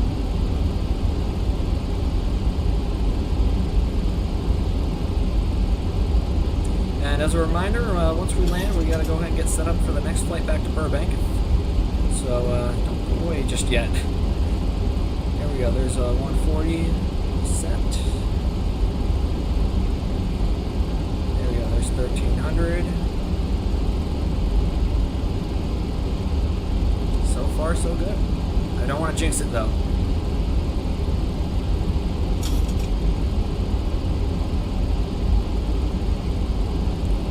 There's 1,000. It should give me an automatic call out in a second. 1,000 feet stabilized. Missed approach altitude set. Yep, we're stable. I'm going to go ahead and take the airplane. And from here, really, as long as you don't over-control it, you can basically just fly whatever the autopilot already is doing for you. Maybe start to take a little bit of power out, and that'll just help me get down to actually VREF. Remember, this thing likes to float, so very, very little flare on this, hopefully, is going to work for me. And I don't know if that's just a thing with LevelUp V2 or not. If I just pitch up just the tiniest bit, that should lead my speed off. Watch the glide, got a little low on me there. Alright, there's 134, add a little bit of power, catch that. A little off center line here. We don't want to get below VREF, that's all. 400. There we go. Approaching minimums. And we're landing. 300. Speed looks good, a little off center line. Minimum. Landing. 200. Getting back on the center line. Alright, we're going to start to work a little bit of power out. A little bit at a time here. 50. 40. I'm going to go all the way idle. 20. Hold this back, 10. hold this back, hold this back, and there we go. Verser's coming out. It's short runway, so we're okay with a bit of a slam. And that's what max auto brake and max reverse does. Great. Alright, I'm going to go idle reverse now. Verser's coming out. And this should kill the auto brakes too. Disarm them. And we'll slow it down a little bit. There we go. Awesome. Manual brakes. I'm pretty happy with that landing. It was a little bit firm, but that's fine for this kind of approach. Alright. So yeah, I guess that's it. Just take power out a little sooner, and that seems to do the trick. Slow her down a little bit. And we'll go ahead and get the lights coming off. And I believe the terminal is going to be over here somewhere, I believe. Alright, great. Landing lights off, flaps being retracted, taxi lights coming on. Good land. Thank you very much, Farron. Appreciate it. Autopilot's coming on, or the APU's coming on, not the autopilot. Unless the flight director's off. And let's see. All right, who here remembers where the terminal is at this airport? I should probably stop and actually do these checks here. So after landing, minimums need to be reset. Yeah, in fact, actually, maybe I'll just stop right here so I can look at my airport diagram and just figure out where I'm going. It says terminal's that way. I guess maybe we're going to park over there. So here, we're just going to stop here and run through the after landing. Flaps are up, spoilers are retracted, minimums have been reset, the flight director's off, MCP needs to be reset down to 100. Lights are already set as required, wing light, strobes coming off, and the turn-offs can come off too. And the anti-ice is going to be probes off. Everything else is fine. And the APU is started. Beautiful. And let's take a look at this airport. Actually, you know what? We're just going to taxi over here. That'll be fine. Welcome to Sonoma, everybody. And once again, we're going to go ahead and get set up for a quick turnaround bound for... it's going to be Burbank. So just back the way we came. Should be pretty fun. Now where would they park? I'm gonna guess that we're gonna park it. It says the terminal's this way. Hold on, let me just make sure I'm not screwing myself real quick. There's a big number sign that says 1 on it. Park and brake set. We're gonna do a beautiful thing called pretending we're air traffic control. Yeah, okay, so we can park it. I feel like those are for smaller airplanes. Maybe we park at the 1 spot and see how that works. Let's park at 1 and then just push back facing. I don't freaking know. We'll figure it out. We'll figure it out. We'll deal with the pushback later. Alright, but we'll pull up here. Maybe we can push back like all the way here. And then we'll do our shutdown items. Is the APU on yet? Yes, it is. There we go. Great. APU is set on, and then we'll set up this next flight over here.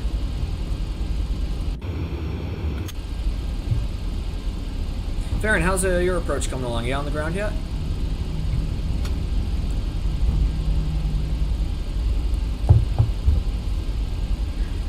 Alright, let's go ahead and park her up.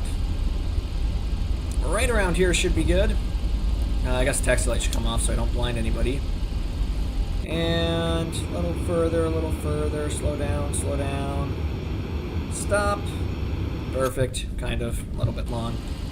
Park brake pulled, and the engines are gonna come off. You arrived at the gate, awesome, great. Well, shutdown, seatbelt signs coming off, and the checklist items, the APU gen's on, fuel cutoffs off, chrono we're gonna stop. It's an hour 11 minutes there. And seatbelt signs off, the anti-collision light's coming off. And the electric pumps are coming off too. Fuel pumps are going to come off except for the one that's feeding the APU. And that's going to be checklist complete. Beautiful. Why don't we go ahead and hit terminate the flight leg. Set the chocks and I guess, yeah, I can't really open the door on this one. So we're just going to because otherwise it's going to get rid of my air stair. So we're just going to set the loader and the air stairs. We're just gonna pretend that door's open, and then we'll hop outside. And there we go. There's everybody surrounding our cool little airplane. So it's very scenic out here. I didn't know how nice it was over here. I mean, I have good scenery for it too. So, all right, let's go ahead and get this next flight loaded up here ASAP. I'll go ahead and share my whole screen. There you go. Get rid of these, and if I can just pull up the diagrams. Let's see. So at Burbank, I remember it's going to be the ILS Zulu to runway 8. We already decided, and we verified we had the appropriate minimums for that. Via the Rocker 3, and of course there's 2 contents to it just to make my life difficult. Yep, there we go. We'll flip it like that. So there you go. There's our arrival into Burbank today. And for Sonoma County, we're looking at the, oh come on, just tell me down here, the Reed 1, is that how you pronounce that? Red 1? I don't know. Red 1, departure. It's RNAV departure off of runway 34 today. Have the winds updated at all? I don't think so. They're saying winds are 110 at 3 now down in Burbank, so we'll definitely be taking the runway 8. Let's see. And that's going to be even shorter runway, so we'll definitely run the performance there. Taking off is 321 up to 600 feet, right turn direct mole. 230 below on the speed, 11,000 or above, 200 or above. That's pretty high, and do not exceed until we're past 230 until we're past redhead. Red. I keep calling it redhead. I don't know why. It doesn't say redhead. It just says red. Read. I don't know. Note chart not to scale. Thanks for letting me know. Alright, file L2 flight level 230. This seems pretty straightforward enough. Let's go ahead and generate the flight plan. My ETA, we're going to be off at probably 1500 here. Yeah, we can be off in the next 20 minutes. Right, guys? Alright, save, overwrite. I'm going to go ahead and generate this OFP now. I'm going to try one more time and see if SimToolkit Pro will load, so that you guys can actually see what we're doing here.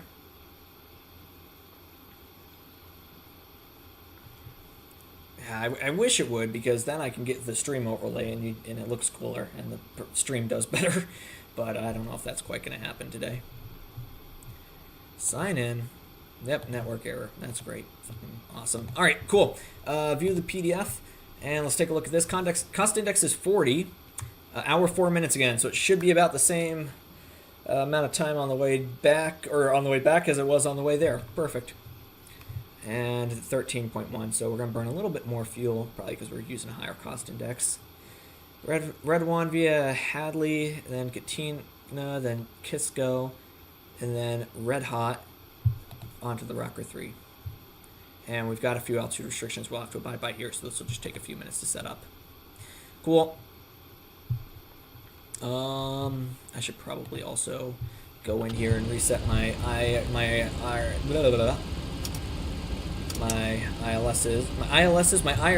that's the word I'm looking for. IRS is set back to nav mode.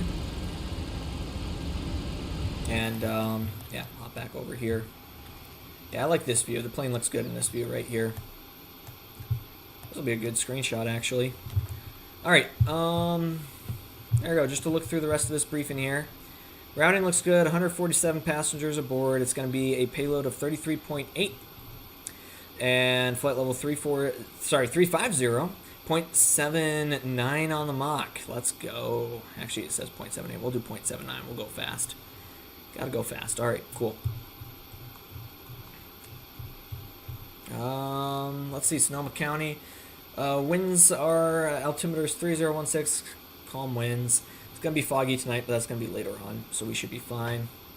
And next Burbank will be winds are 110 at 3. Clear skies, 3008 on the altimeter. So we should be good. All right, awesome. Let's go ahead and I believe that's it. Yeah, let's just take a look at the winds. A little bit of a headwind, but it's not that bad. Let's go ahead and load everything up here. So start ground services and move to the fuel weight and balance. Landing great. You know, I think that was a pretty good landing. I mean, it was a little bit hard, but it was on the touchdown point, on center line. I'm happy with it. All right. Payload. What was the payload again? I'm being special right now. 33.8, so a little bit heavier. 33,800.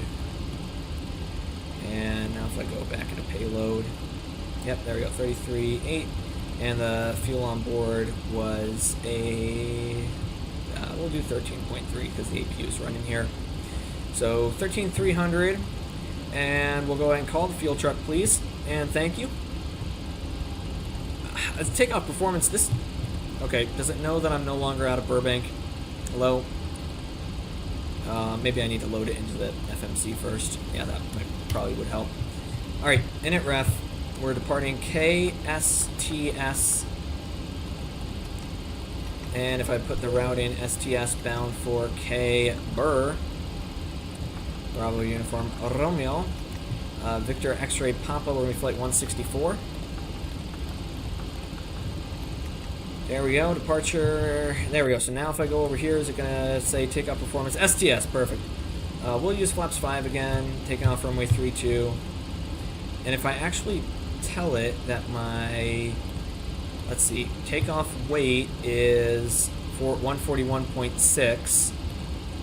Here, let's see, if I put the takeoff weight is, yep, winds are calm, outside air temperature is 14. And the altimeter is 20.7, so 10.020.7. Yeah, the issue is it doesn't give me another page to get my takeoff performance at, so that's not really going to work. Oh well. Oh well, that's fine. We've got at least the fuel being loaded on board now. And let's keep going here. So, let's put the route in. So depart in STS. We'll be taking off runway 32. Read 1 departure, Hadley transition, route activate, boom. Back over to our route briefing. It is going to be direct from Hadley to Katina. So go into route, next page, Katina. And then Cisco, Charlie India Sierra Kilo Oscar. Cisco to RDHOT. Red hot, I guess. Yep, red hot. Why not? Hard or hard. I don't freaking know. Hard hot. And there we go. In and execute. And then from red hot, it'll be Rocker 3 arrival into Burbank. So let's see. Rocker 3 from red hot, ILS Zulu via Mikey. Perfect. Now I need to verify real quick that these these points are all in. If I hit legs, is that gonna do it? Okay, there we go. So depart in, let's see, it's gonna be that 321 heading up to 600, then an immediate left-hand turn to Mole, then to Redhead, which will be, or Reed, whatever, I don't know what you call it, 3,400 or above, 230 or below. Barn will be 11,000 or above, and then Hadley will be flight level 200 or above, and that's our transition, so that'll be it there. Then Katinas, let's go, red hot. Then Iggy, this is the one that's going to be a pain in my butt. Iggy 240 and 280. Honks will be 240, 280 again. Yep. Or, yep, 240 or above, so we don't need to start descent. Then Purple will be 280 and within a certain altitude constraint there. XL 190 to 17. Udu 16, 14. And 270 on the speed, is that? Yep, and 270 on speed. Trav, then Rocker 11 to 12. Rocker 11 to 12. Did I get Trav? Yes, I did. 11 to 12 and 250 on speed. Next page, Zeppi 10 to 9. Ivans 8,000. 7,000 for Mikey. And actually, it says from Mikey will be on to the approach, so that's all I really care about there. Cool. We verified the route is on board, and I believe we're still getting our fuel on board, so that'll just take a few minutes. I'll go through these preliminary checklists again. I just need the takeoff and landing performance complete. I can set this up, though. 321 on the departure head initial altitude. We can set up to the top. It was flight level 230 on this departure. Yep, 230 on departure. 230 set. And once this is loading is complete, it looks like it just finished up actually. Yep, great. I can go down here and grab my init ref. So menu, FMC index, perf, fuel load, 0.1 on reserves for the APU. Cost index is 40. Flight level 350 on the way down. And now I just need to get those cruise winds. They're at the top here. Come on, you. 200 at 12. 200 at 12 knots. Very slight headwind, but it shouldn't be bad. And our outside air temp at top of climb was a minus 52, and I have to convert that Celsius to Fahrenheit. Minus 52, and that'll be minus 62. It doesn't take it in Celsius for some reason. Like if we do slash minus, it just doesn't work. So we just have to do minus 62 there.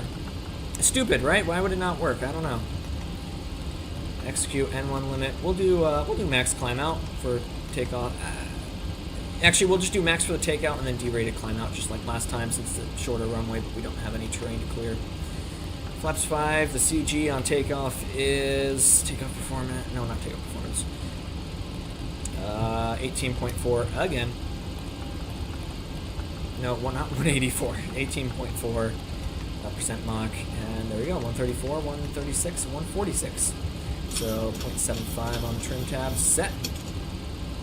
And 146 plus 20 is going to be a 166. Set on standby. Beautiful. And just some items up here. Yaw damper on. Probe's going to stay off. The anti-ice is good. 350, and the Burbank altitude is going to be about 800. Sorry, positive 800.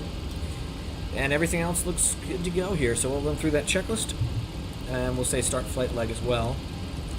And I'll go ahead and open the door, and that's going to cause the bug where this disappears for some reason. Why don't I hear my APU? Oh, it's very quiet for some reason. That's weird. Alright, ground services. We're going to open up that door. It's going to cause the bug where the air stair disappears. And we'll go ahead and start the flight leg. Alright, OFP's been reviewed. Flight plan is not required. The ATIS is obtained. And the fuel and payload is on board. We've got the good fuel right there. Takeoff and landing performance is reviewed. The FMC, we've got the route verified, and the perf in. I just need to go ahead and double check and step through this flight plan to make sure that's all in. And let's see, legs page, going to step through. There we go. It looks like that should take me all the way to Burbank. Perfect. As long as we've already stepped through each individual leg, so I don't want to verify those too much. It's more just making sure that flight path doesn't take me anywhere super off course. Sometimes you'll have one that's like one letter off, for example, and it takes you to like New York, which would be kind of stupid. All right. Flight plans reviewed. Perfs reviewed. Trim set for takeoff 575. MCP initial altitude set, flight level 230. Runway heading set. Airspeed will be V2 plus 20, which is going to be 166. Hey, Sploop, I sadly have to go to bed. Was a great stream, no problem. You have a good night, sir, Mr. Farron. Thanks for stopping by the way. Have a good night. All right, and the transponder is set, TARA. And the overhead panel and flight directors 1 and 2 need to come on as well. MCP set, transponder set, TARA. Overhead panel, yaw damper verified's on. Pressurization is already set to auto, 35 and 800 set. And the hydraulic panel verified is all set up as well. Hydraulics, yeah, they're good. Next page will be the before start checklist. Looks like they're making an announcement right now. Let's go ahead and get out of here, if we can. I say, actually, let's just make sure that they're done with their announcements, and I'll get rid of the loaders and the people and the cones. And I'll just go over here and say, yeah, get rid of the cargo doors. Once they're done with their announcement, we'll close up the door and get the heck out of here. I guess I should probably pre-plan the pushback. We could even say, we'll say start right now, honestly. So for this, what I'm going to do is I'm going to bring myself back here, all the way over, and then we'll turn it around. This is going to be a little bit jank. Yeah, and then we'll turn it to here, all right? And then it'll be lined up for runway 32, hopefully. Yep, keep talking. Welcome aboard. All right, well, I guess we can do a quick welcome aboard message as well. And then let's get the hell out of here, guys. What is it? Where's the PA announcements? There it is, right there. Welcome aboard. Good morning, folks from the flight deck. Get your captain for the ride. It looks like it should be pretty good. So we're planning on a smooth ride. We'll get you there as soon as we can, and as safe as we can. We'll talk to you once we get airborne. Welcome aboard. All right, great. We're good with the with those. Let's just double check the ATIS one more time. Make sure it hasn't updated. Should be updating any minute now. Let's see. They're currently looking at. Oh no, it did just update. Wind still calm, clear skies 3016 because it's 1953 Zulu now. So perfect. Okay, aircraft. This will be a 3-person wireless headset push. All right, they're gonna connect us up, which is perfect.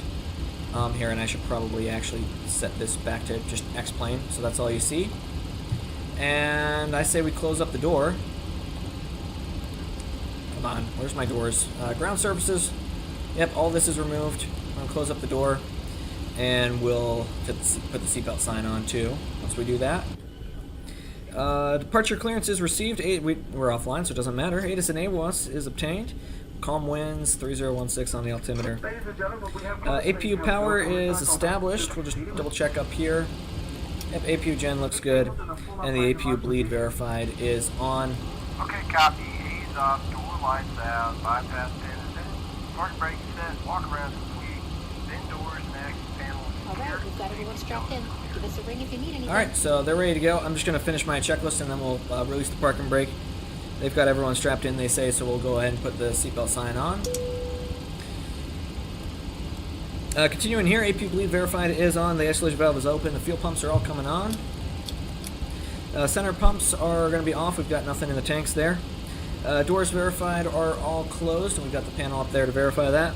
Seatbelt sign verified is on. Ground equipment, just look outside, verify is all removed, which it is, except for that tug, for obvious reasons. It's going to stay on. Pushback clearance is received. We're going to parking brake on. Or, sorry, parking brake off, anti-collision light off. Parking brake release, clear start both engines. Are they going to start their safety briefing, or what? Alright, well, seatbelt signs on and anti-collision lights on. There we go. Now we go. Make sure this is set to engines, and we're clear to start both engines, so let's go ahead and start the chrono. And engine start checklist is complete. Pack's coming off. Set to the right side. Open the start valve. Good N2 rotation. There are 6 emergency exits, 2 forward exit doors, 2 overwing window exits, and 2 exit doors in the back. Signs overhead and lights on the floor will lead to those exits. And the That's 16%, 17, 18. 122, 324, adding fuel. the vest if told to do so. Pull the red strap open the container, remove the pouch, remove the vest from the pouch and place it over your head. Wrap the...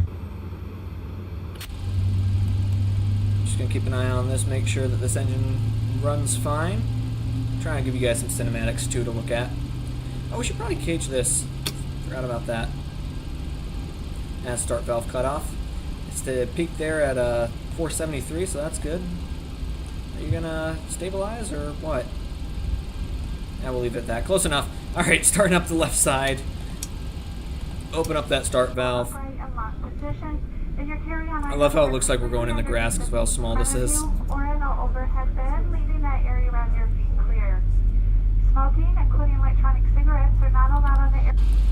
There we go. We've got N2 rotation coming up. Disabling or destroying any smoke. And there's 24 adding fuel. Federal aviation regulations require passenger compliance with lighted information signs, posted placards, and crew members' instructions. Just wait for that start valve to cut off.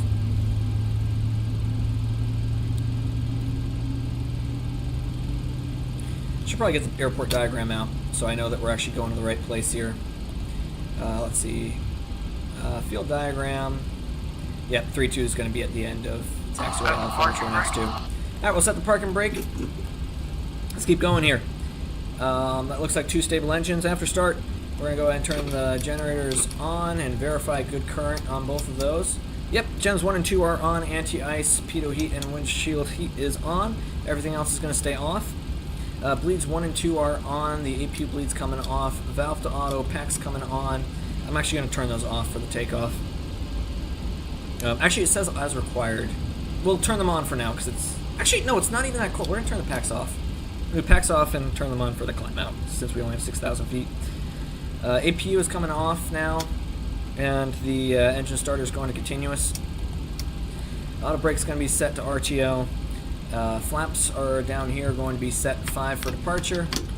Go to systems and verify left, right, backwards, forwards, left rudder, and a right rudder. We'll do a whole box now. And that's going to be flight controls checked, lower display units set off. We'll turn the auto throttles armed as well. Text clearance received, lights coming on. Once we get that go signal, we're going to go ahead and get out of here. So we need to just go ahead and hop over from Zulu here. I guess we can't really see it that well from here. Yep, there's the signal. Great. We just need to hop over. Actually, we just make the turn here to get onto Alpha. And we'll do this departure briefing. Let's see, if I go in at ref, there we go. And this is set to legs, which will be good for me. There we go. Hard turn here. And we'll run through this checklist in a second. Why do I have a master warning? Hydraulics. Oh, shoot. Hold on a second. There we go. That's better. Don't want to hear it from you guys. I'm kidding. Alright, cool. Checklist is now complete. Was that on the checklist? Oh, yeah, it was on the before start items. I just missed it. Alright. Checklist is completed. Next, text clearance. Next will be the before takeoff checklist. Alright, great. So for the departure briefing, we are going to be departing Sonoma County, runway 32. That'll give us 6,000 feet. If anything, and winds are calm here, and we've got good visibility, clear skies. Once we pass 600 feet, we're going to turn LNAV on and start that left-hand turn on course. 230 or below on the speed. We've just got some at or above restrictions, but the top altitude is flight level 230. So 230 on the speed to read, and then we'll be basically unrestricted up to 230. Cruising altitude 35,000 feet today. Anything goes wrong before 80 knots, we're stopping on the runway. Once we hit 80 knots, we are going to only be stopping for an engine failure or fire. Once we hit that V1 of 134, we are at that point committed to takeoff. We'll rotate at 136, climb out at or above 146, runway head and deal with the issue in the air. Otherwise, like I said, left-hand turn on course after we have past 600. I think we should be good to go. Departure briefing is complete for the before takeoff checklist. Flaps verified, set 5 for departure. We'll do a roll and takeoff just like we did before. Trim verified, set 575. V-speeds verified are set. And 134, 136, and a 146. And packs verified are off. Takeoff clearance is received. Flight controls, we're going to slow down a little bit here. Come on, slow down. There we go. Flight controls are all free and correct. Lights are coming on. Taxi light coming off. Alright, great. Let's go ahead and do this. We're clear for takeoff. Runway 32 today. Final is clear. The runway itself is clear. We're going to do a roll and takeoff just like before. Give it a little bit of power. And it takes a second, remember, to get up to 40%. So, a little bit less. Alright, clear for takeoff 3-4. Let's do this shit. Up to 40%. And once we're aligned, we'll bring throttles up to full. There we go. Throttle going to 100. Up to the green. Power set. Airspeed's coming alive. 80 knots, continuing. 100.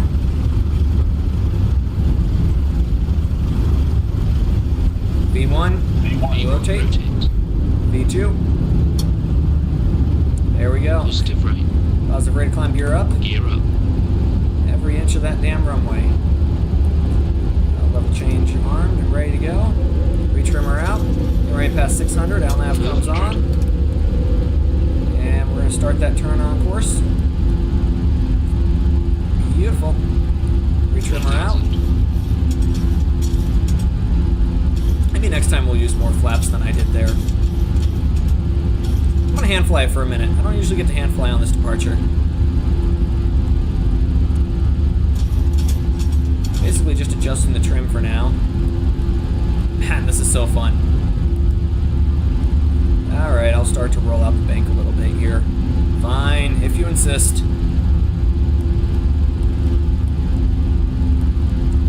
Alright, rolling out, and yeah, we've got a nice departure here. Alright, retrimmer. We'll go ahead and start to speed up to that 230. Remember, we're limited to 230 or below to read.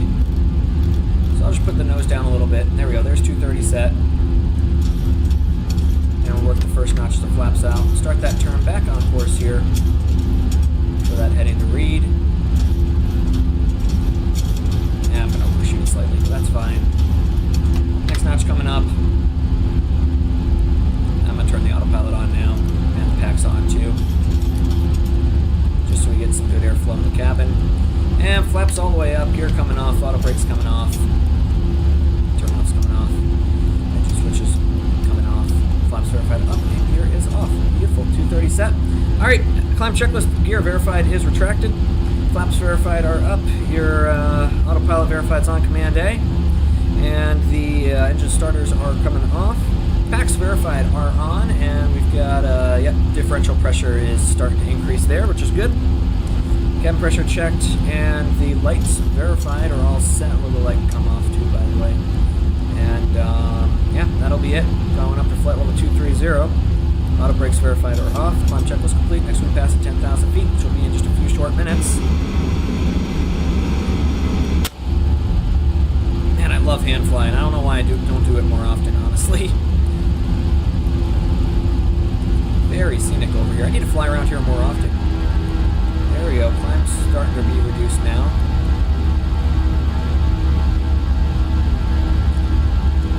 And once we pass 10,000 feet, I know we need to maintain 230 to red, or read, whatever you call it. I don't know what you call it. I don't really care what you call it, honestly.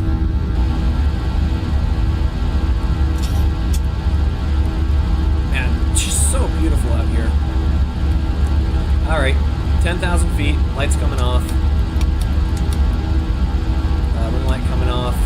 looks good. And we'll go ahead and increase the speed up to 280. Now that, oh wait, no I can't. We're not past read yet. Literally just said that. That's okay. We only went 2 knots above. And we're 2 miles out, so we're fine. Almost. I'm so used to that flow of 10,000 feet. Should be making an announcement now. Yeah, there we go.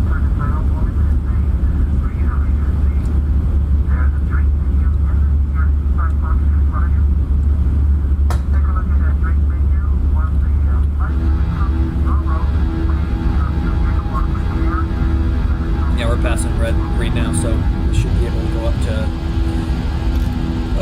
to 280. Yeah, we're passing it, so up to 280 on the speed. 10,000 foot checks, cabin pressure checked. Yep, it's increasing there at a steady rate. Lights are set as required. MCP speed set to 280. Cabin signs, we'll go ahead and turn them all off now. And the altimeters will be set upon past 18,000 feet. Checklist is complete. I'm going to go ahead now and bring the volume of X-Plane down. And get the music going. For a nice and chill video here. Nice and chill stream. Alright, there we go. Music's back on. Maybe turn X-Plane down just a little bit more. That's nice. Alright, well, everybody, we're en route. Not too much to do. We just gotta monitor this. Make sure it climbs nicely. And, I know earlier Theron and I were bullying the MS Scenery 732. Not really too sure what we're gonna do now for this en route. Not a lot to really do. Wondering if maybe I can just pull up stupid YouTube videos to look at. That's what I might do. I know earlier I was looking at... God, I love how my own video appears in my recommended on my other account. Because sometimes what I'll do is I'll watch them on my other account just to see like how it looks from someone else's perspective. And also, you know, it kind of helps the view count a little bit. And when I do that, usually it looks okay. But then all the rest of my videos and streams appears in my recommended, which is a little bit annoying because, of course, my content sucks and I don't know why anybody would want to watch it. All right, there we go. Passing 17. We'll go ahead and put the, yeah, there we go, past 17. We'll go ahead and set you guys to standard. I know it's passing flight level 180, but I'm just going to set it a little bit in advance here. 2909 set, cross-check, beautiful. Now what I might do is I might go ahead and grab myself a second Red Bull. I might actually BRB for a quick restroom break since I think nobody's watching right now. So how about this? Actually, no, I should wait until we switch to mock mode. Then I'll be right back. Oh, Mentor Pilot uploaded. Melting from the inside out. It's a cloudy September 1998. An MD-11 is cruising quietly high above the Atlantic with its 3 engines. I hate this one. I'm sorry, I hate the idea of aircraft fires, like cabin fires. I mean, what do? I mean, if you have a fire extinguisher, great, but if that doesn't work, you're trapped in an airplane with a burning cockpit. I hate that idea so much. I don't know, Chief. Don't love the idea. Trails I'm not going to watch the whole thing on stream for obvious reasons. Inside, the cabin lights are dim, dinner trays are being cleared away, and most of the passengers are settling in for a long overnight flight over to Europe. This is Swiss Air Flight 111 from New York to Geneva, a prestige route for a prestige airline, operated by an advanced long-haul airliner, the pride of the airline and the country that it represents. Yeah, the MD-11. Up front in the cockpit. God, I freaking hate that so much. The idea that just you can... The fact that you're just trapped in the airplane and you're miles offshore. I mean, it's either you ditch or you burn. I mean, I hate it. I hate it so much. Alright, how do we look? Are we ready to switch over to mock mode? No? MCP speed. Oh shoot, this was supposed to be set to higher. There we go. Up to, we'll bring it to a flight level, up to 350 for our cruise today. Come on, there you go. 350 set, beautiful. And now we cruise.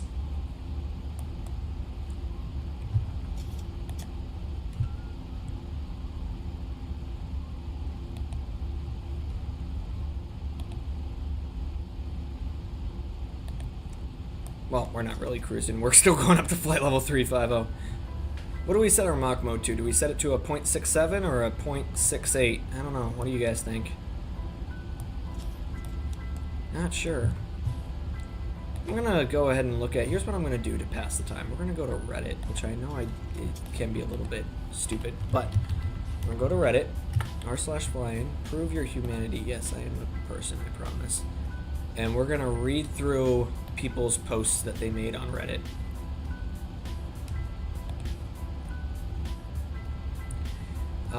Let's see. Regional rescind from 5 hours ago. Regional rescinds a pre-CGO. I got interviewed and was selected. A regional was selected to move forward. Got the letter in my email this week saying we regret to inform you that you have not successfully completed the remaining portion of the pilot pre-employment selection process. You have not successfully completed the pre-employment. Oh, what? I called. Their policy never discussed why. I did a full background check. The whole thing. I called the company. Somebody, yeah, I agree with this first comment here. They're saying it sounds like you missed an email or forgot to upload a document. Yeah, I mean, if they said you missed it, that's kind of on you, bud, but yeah, did you miss an email? I don't think it was a background check. A little over a week ago, they called me and said, we have a new process for you. You will get a link. Make sure you do it, because if not, you're not going to move forward. More than a few days later, they called me again. We found that some people didn't get the link. Did you? No. Okay, we'll send it now. I get the link. I fill it out. And then at 8, I got the letter. I called the background check people. They confirmed they received and had everything they needed. What? I think you got caught up on the background check. The email doesn't mention a background check at all. It could have been a logbook submission or something. Yeah, maybe. Yeah, I don't know, Chief. This is a weird one. Which regional? It sounds like Envoy. I don't know. I'm not going to argue over which regional is which here. How much does it cost to do a background check? I want to see what pops up. I mean, seriously, I mean, I don't know. I feel like, I know I have a pretty good record here. So I feel like, why are you so obsessed with a background check? That's my question. Why do you, what did he say? They've confirmed that they not started their process and have not submitted. Why are you so caught up on the background check? It says you didn't complete something, so. Got lasered flying the Chicago skyline. Hey, that's happened to me before. Oh, that's just funny to me because yeah, no, that's happened to me before actually. I was flying into, oh, you guys should look at this video. Hold on, I'll set to monitor capture real quick. Yeah, this happened to me once. I was flying into an airport with a commercial student at night, and we were literally just going for practice. And when we got there, as my students turn base to final, I see like, I wear glasses, and I saw like a little light reflecting on like the backside of my glasses. I'm like, what the hell is that? I look over, and there's just a green light being like beamed right into my freaking eye. It was from behind, so my student was fine because he was looking in front trying to land the airplane. I got like wrecked with my eyes there, and unfortunately this was a non-towered airport, so there wasn't really anything I could do. I guess you could file a police report, but yeah, no, people actually do this. I have no clue why, and I have no clue why it's so common. That's my big thing with why, and why is it common? Because don't get me wrong, a few stupid people here and there, yeah, that makes sense, but I think almost every pilot, I think the majority of pilots that I've talked to will tell you that they've been lasered. And at some point, it's like, why? There has to be like some sort of trend going on here, right? So, you know, Chief, I don't know. Very, very weird. Passing the Bay Area again. Regional rescinds pre-CGL. Had a ferry trip to Europe today. My first trip to Europe. Okay, well, I don't really care too much about that. My nickname after my first solo. I was not used to the weight of the airplane without my instructor. In my defense, I'm a relative petite lady, and my instructor is a rather large man. I did my first touch and go. It was my best landing yet. Oh boy. I fly the pattern and line up for another one. I bounce twice. I shake it off, go around. Line up for another one. Bounce. This continues until my instructor goes on the radio, walks me through the whole damn thing without landing. Thankfully, it was not very busy at the airport, and the witnesses were miserable. And now your nickname is Peter Rabbit. You're stuck with that until you do the next dumb thing. Yeah, that's kind of how nicknames go. I feel like if you have a nickname in aviation, it's never good. Like, there's never a good reason for you to have a nickname. It's always something stupid. About to hit our top of climb, by the way, guys. Like, when do you ever hear of somebody having a nickname and it was for something good they did? I think we kind of had a nickname for one guy. I think my professor called one of my friends Roadwork because he lost his engine and landed a plane on a highway, and they had to shut down half the highway for it. I mean, everyone was fine, so it's funny. If things were not fine, it would not be fine. That plane still flies today, by the way. It's a Cessna 150 that was part of a club. The owner, after this incident, decided not to keep it as part of the club, but yeah, no, it was part of a club, and then it wasn't because the owner decided, yeah, this is kind of stupid. Anyways, yeah, nicknames are never for anything good. I should probably speed up to 0.79 so we actually get there in a timely manner. Alright, you go faster. Speed. And anyways, I'm going to be right back, actually. I'm going to go just take a quick break. Hey, there's SFO.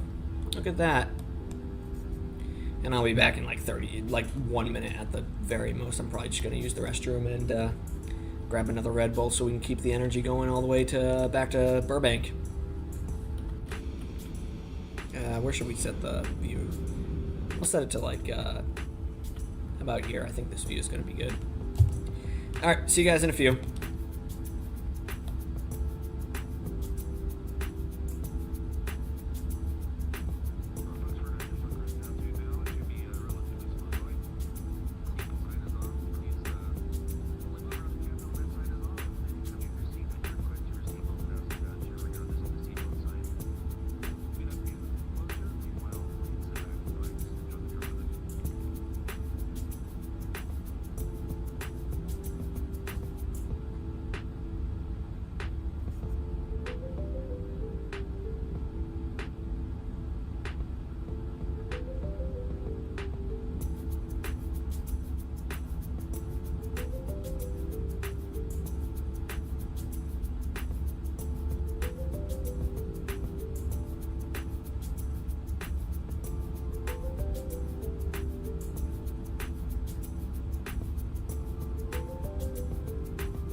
Okay, we're back. Sorry about that. I had to go grab a freaking another bottle to keep me going here. Of Red Bull, not drinking. We're not drinking and flying anything like that here, I promise. All right. Let's see, now that I'm back over here, what's our top of descent looking like? I should probably review this arrival. I know I already reviewed the altitude restrictions, so those are all good. I turned my fast seatbelt sign off, right? Yeah, it did. Good. Let's see, yeah, these all look good. I just need to double check the approach. So I know we're going via Mikey. And then from Mikey, I'm looking at, I'm gonna clear some of these out now. We're taking runway 8. And it's going to be funny because we're literally just going to land and then immediately be there. If we land on runway 8, we literally just land, make the first right, and we're just at the gate. It's the funniest thing ever. We'll park at the same gate we arrived from. So let's see, I'll show you guys this real quick. So ILS to runway 8, 109.5, approach course 079er, 5,800 feet of runway, so we'll definitely have to check our performance there. Just approach up to 1,300, and then climbing right turn to 4,600 on a 210 head in Ventura VOR, and hold, and we need to meet the 340 feet per nautical mile, which I know we can. So basically 4,600 on the altitude. Once we pass 1,300, we'll make that right turn. We'll climb to then. Okay, so we'll get 1,300, then the right turn up to 4,600. That's gonna be the game plan there. More interested in these minimums here. So let's see. For Mikey, I can be at 7,000. Yep, 7,000 for Mikey, and then down to 4,000 for Silix. Yeah, 4,000. Now this is saying I can get down to 37. I think if we're in the hold, we have to be 4. But once we're established, we can get down to 37. Then 3 for Buddy. And then the ILS minimums are going to be 1075, 1160 for Localizer. It's pretty high minimums. I mean, 348. It's not the worst, actually. All right. On the Barrow minimums, it's going to be 1075. We'll set that now. Might as well put this stuff in. I mean, we're still a little ways out from top of descent, though. What did I just do? Oh, it's just a weather reset. That's what that was. So 1070. Oh, come on. No, don't reset. Oh my God, I'm gonna freaking shoot this thing. 1078 for minimums. There we go. 1078 set.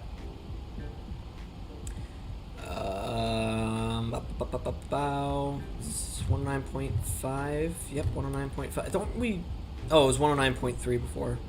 It'd be nice if I could actually see this. Come on. It's like the plane I was flying yesterday. You couldn't even see this. Oh, there you go. 109.5. That's it. Great. Oh, and by the way, I found out why before I was having issues where certain ILSs weren't loading.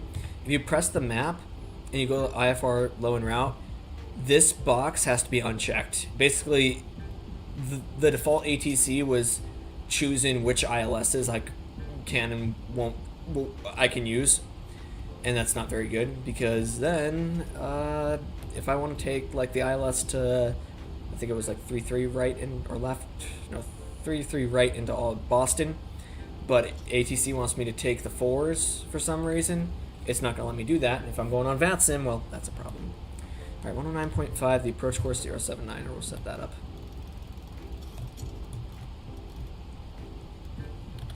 079er set both sides.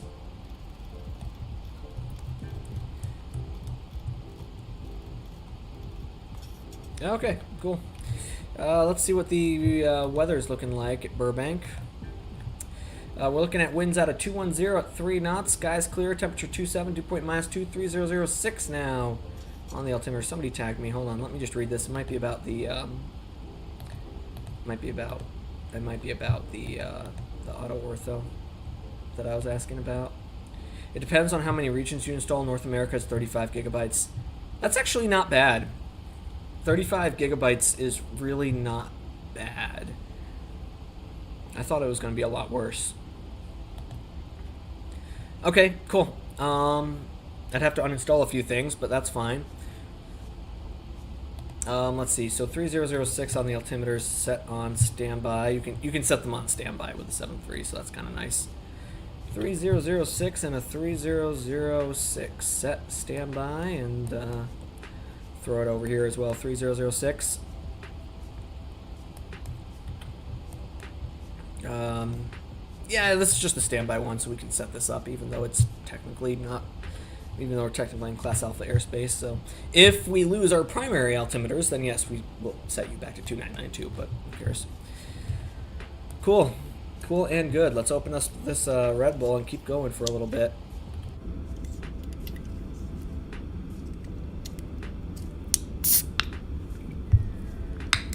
You know, sometimes I know that if I'm streaming, it's kind of like the goal is that I have to talk a lot. But I do kind of like just being able to shut up and just look at the airplane, you know?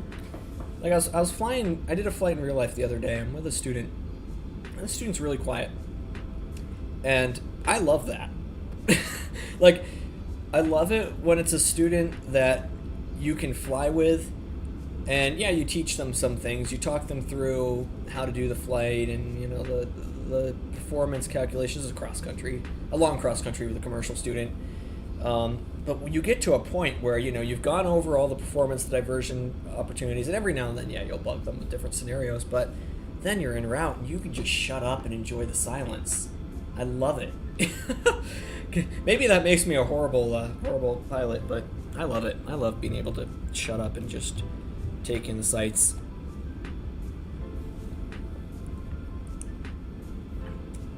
Yeah, I wonder, I mean, don't get me wrong.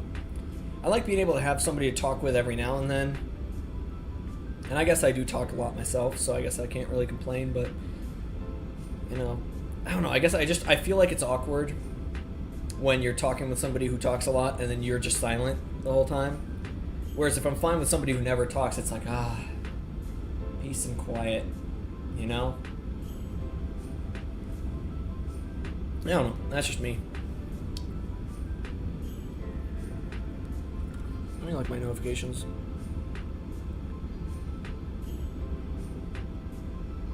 Pro. I have a student who works at the airport in Albany, and I just looked at my phone. I guess she literally just uses her job on the ramp to just go plane spotting. It's the funniest thing. This is paid plane spotting, bro. How are you getting away with that? I swear, I have the most interesting students out there.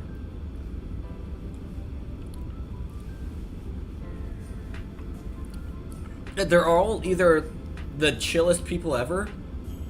No, actually, I think they're all chill. I don't think there's any that I really have had a problem with. I have to be careful what I say here on stream. I could think of one person. I mean, the guy was chill, actually. I just didn't like his attitude very much. Yeah, I don't think there's anybody who I've flown with who I particularly dislike. No, that's a lie. I can think of a couple people. At least as of now, the people I fly with are the best people ever.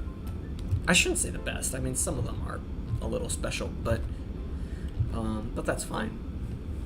You know, I'm a little special too. So, hey, 80 out from top of descent. Once we're 40 out over on the checklist, I basically got everything set up.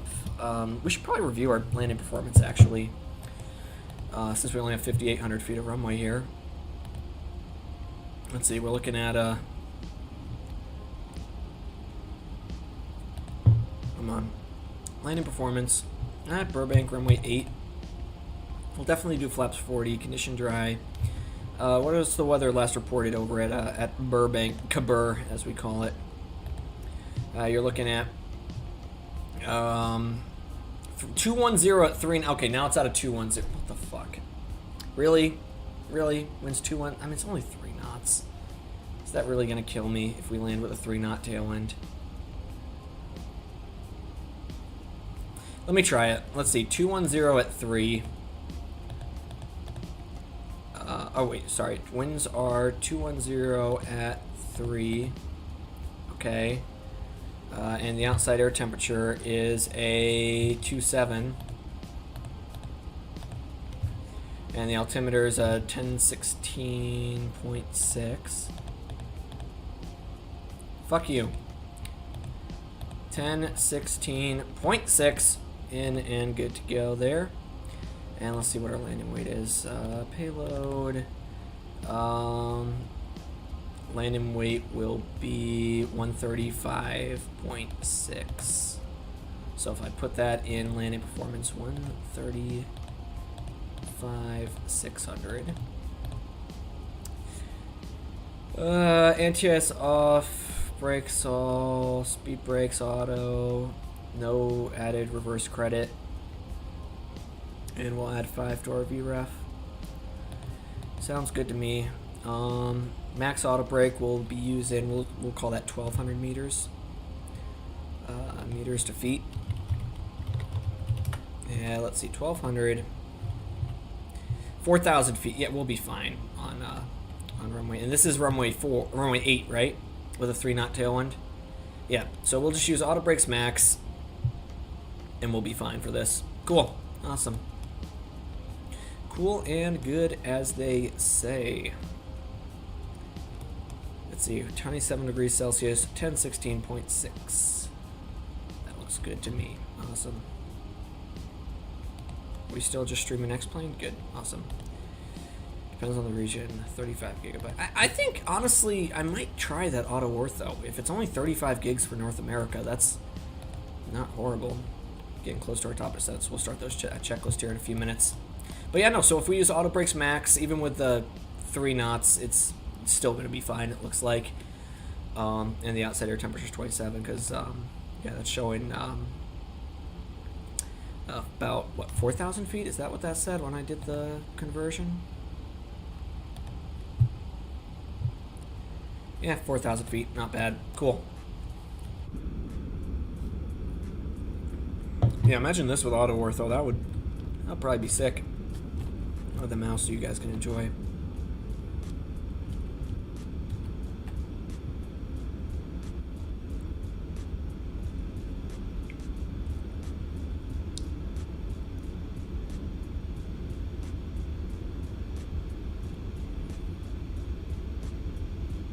Just shut up and enjoy the plane, right guys? Avelo. Very interesting airline. I heard they're cutting their routes down a little bit. Here's an idea. What if we did some Southwest Hawaiian hops next episode? What do you guys think of that? I know there's nobody in chat right now, so I'm talking to nobody, but I think Southwest Hawaiian would be kind of fun. Let's do that for the next stream. How fun would that be? Like inter-island hops. They do that, right? Hold on. I'm gonna look this up. Southwest Hawaiian inter-island hops routes. Hold on. Let's see. Southwest Airlines introducing yada yada yada. Oh my God, that's a lot of things. Kahului, Honolulu, Hilo, Kona.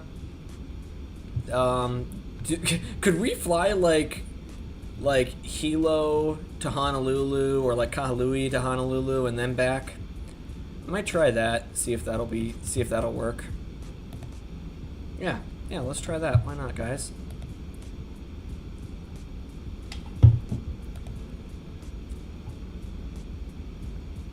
Can I circle under a Bravo? I'm looking at the stupid subreddit now.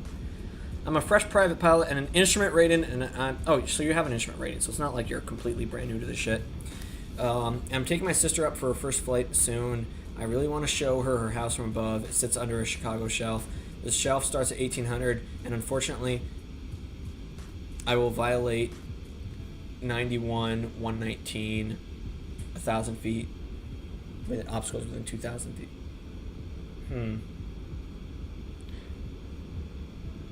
Calling them is the correct thing. They may give you some conditions, such as at a particular time. Yeah, I mean, I mean,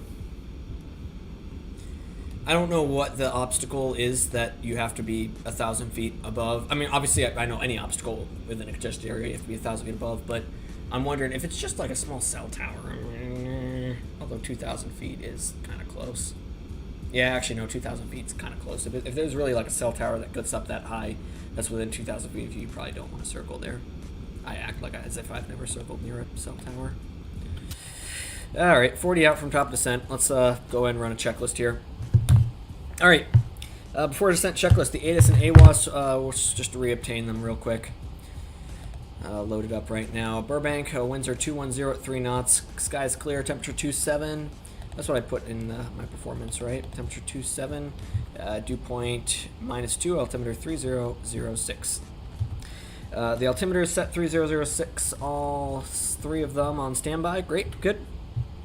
And the standby one I just set up already, because why not? FMC, we verified the arrival page is verified. The arrival and the approach are both in, and all those altitude constraints I've already verified. We'll put flaps 40 in, and that'll give me a VREF of 138, so I'll fly like a 143 on final up until... We'll bug 143, let's put it that way. Course is set to a 78 both sides. Minimums are set to 1078. Auto brakes are set max. Radios, we got 109.5 in and ready to go. And VNAV is going to be armed. VNAV armed. And let's take a look at here. We got flight level 240 or above. We'll go ahead and set that now. Set checklist is complete with the initial altitude set. And we are on our way into Burbank now. I wonder if the METAR might actually update before we get there. We should keep an eye on that. Make sure we don't get a 20 knot tailwind. That wouldn't be very fun with this runway. I think if I do a landing just like what I did before, we should be okay, where we just kind of slam it down right on 1,000 footers. Let's shoot for that. Yeah, I did a good job. I'm actually really proud of that last landing, considering my previous landings in this thing, where I was just either floating or slamming every single one of them. But we'll take it, right guys? Still got a few minutes before our descent here. Yeah, Hawaii inter-island flights. Hard for the planet. They're fly 73 max. I don't care. I want to hold on. What if I just look up routes here?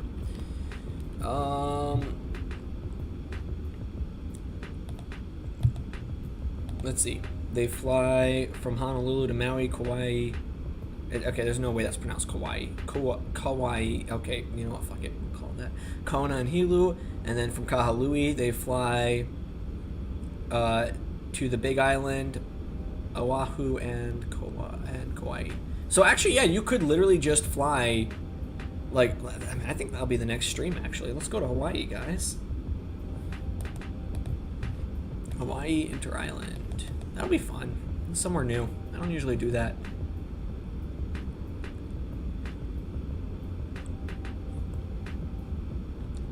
So they say you can go to Kona, to Kahului, Lihui as well. Kahului. That'll be fun. I'm gonna research that more off stream. Let's change the view for you guys. Yeah, definitely gonna try that auto ortho soon. Emails from aeroscout.net. Does it matter how fast you apply to jobs? I see a site that has a premium feature to get emails when you are eligible. Do airlines hire for? No responses yet, other than one guy who says it depends. When I was looking for a job, sometimes I heard back way before the deadline, so I would say faster is better. Yeah, I mean, I guess it wouldn't hurt, although I don't know if I'm going to pay for that premium feature. I don't know. I mean, I guess it makes your life easier, so I guess it is definitely a service that they provide. But I don't know. I'm a bit of a cheapskate, so I feel like I would just be constantly searching rather than... but, you know, you could miss it, I guess. Seaplane safety anxiety. Oh boy, let me read this. I'm a private pilot with 200 hours of which 140 is PIC. Oh, we're already at top descent. We should probably watch this for a minute and make sure that we're actually going to descend down to 240. So the nice thing is our altitude restrictions are basically, because I already verified that they're incorrectly, we basically have our altitude restrictions right here, and the ILS is already set up, so we're solid there. And we'll just run those shutdown items and call it a day once we're on the ground in Burbank. Scenic up here, I like it. I feel like sometimes I forget just to shut up and enjoy. Avelo. Why is my dad asking me to call him? Just checking in, making sure everything's good. Oh, okay, cool. And then it's just Carissa and or I shouldn't say my student's name out loud. And the other student. Okay, cool. Top of descent is, okay, are you there? Yep, it's starting to descent. Beautiful. So we've got that descent going now, and we just need to monitor these altitude constraints to make sure we meet them. even though we're offline, so it doesn't really matter. Ultimately, as long as the plane gets me safely on the glide slope, that's all I care about. Without being too high, because obviously we don't want to intercept the glide from too high up. All right, let me read this. Seaplane safety anxiety. I am a private pilot with 200 hours and 140 PIC. I had a pause of 3.5 years due to 2 kids being born and no grandparents. So I spent a lot of money. Okay. I signed up for a seaplane base to get my seaplane rating.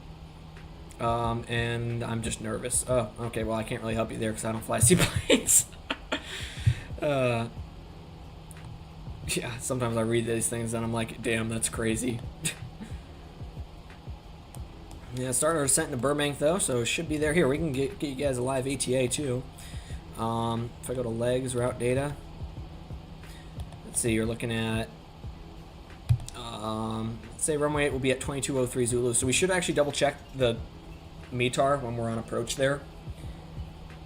So that'll be basically, yeah, 20 minutes from now.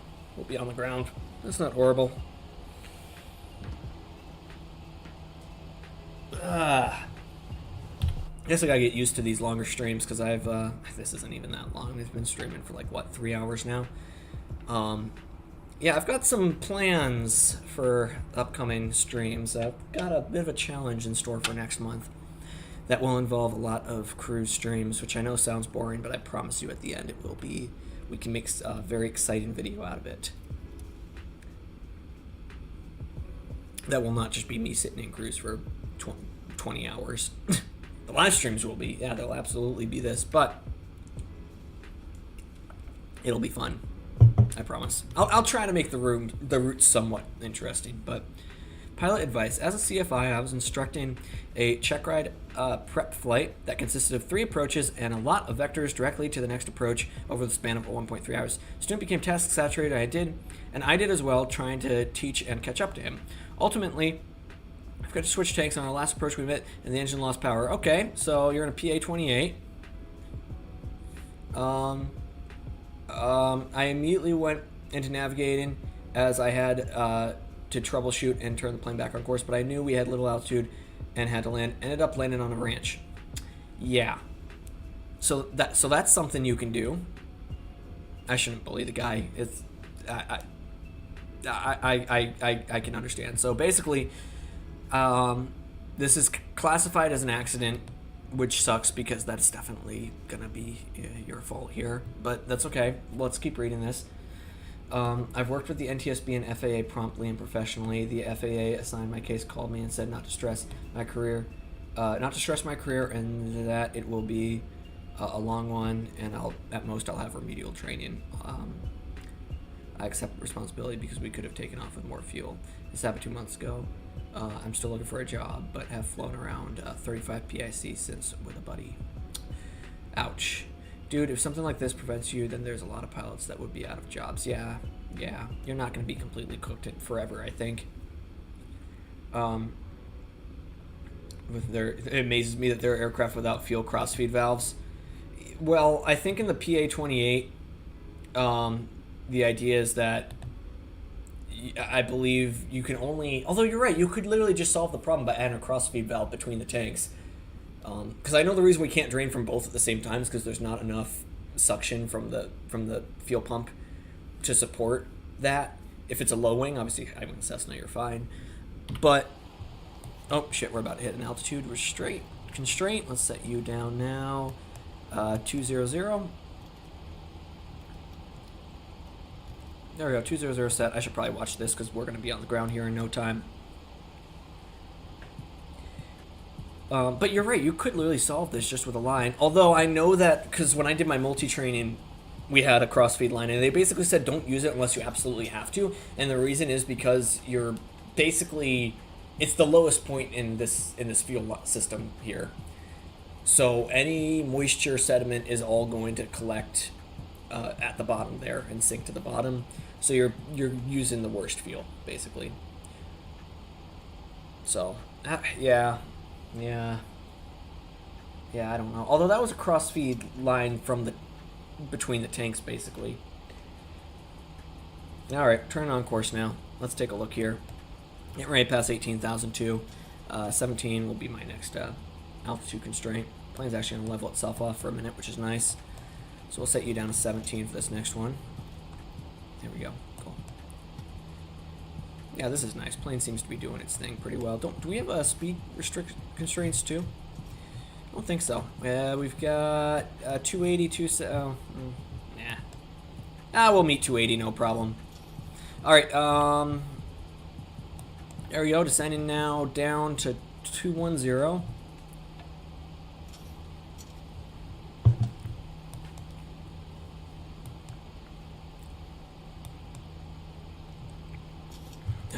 Yeah, sometime soon, probably in the next 10 minutes, I think the new METAR is going to drop.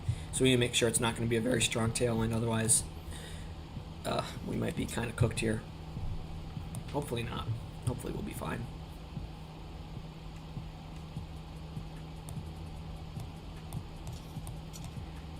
Passing 20 now.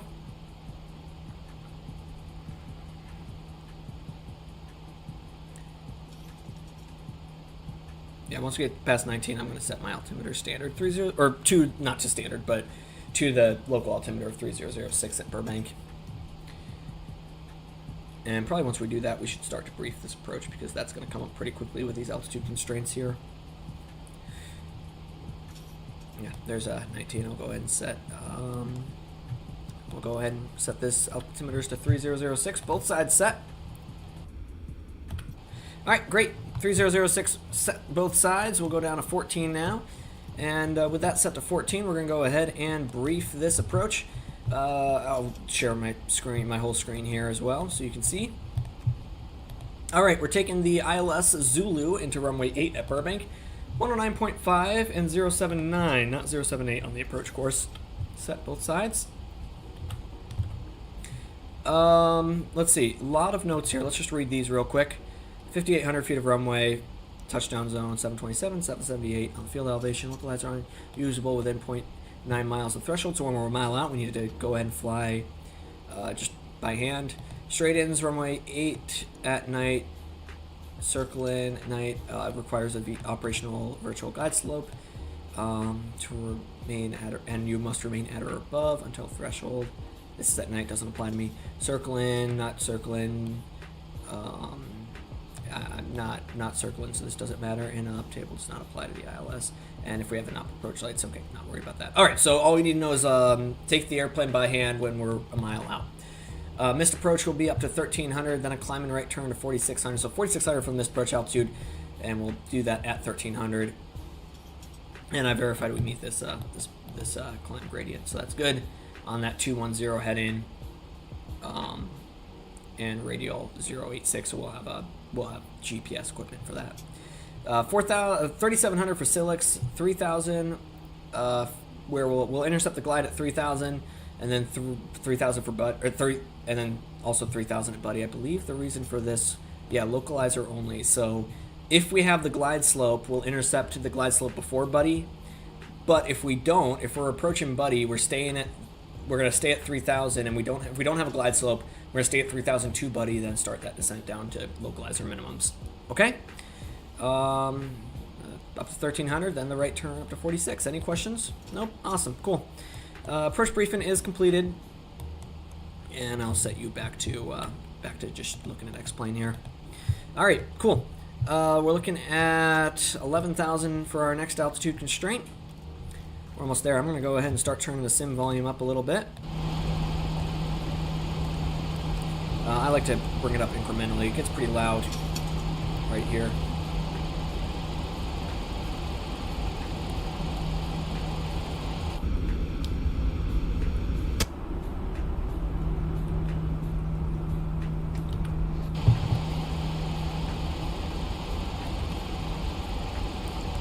So 12,000 or below, 11,000 above. So far the VNAV's working pretty good. I remember when I flew this thing in that video to what was it, down to RSW, Fort Myers.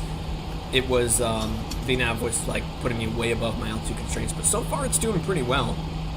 So I'll give it that. I guess we should probably turn the seatbelt sign on too. And we're about to pass 10,000 feet, so we'll start that checklist here once we're ready. Turn you guys to continuous with light on. And lights coming on. We're on the checklist, was below 10,000. The flight deck, we're about to begin our descent. Please return to your seats and fasten your seatbelts for the remainder of the flight. It's been our pleasure to have you on board today. I hope you enjoyed the flight.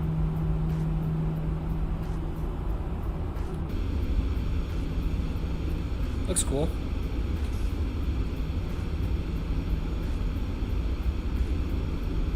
At least you get some good views at this.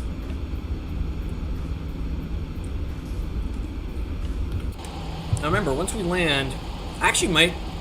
Am I allowed to start the APU on final?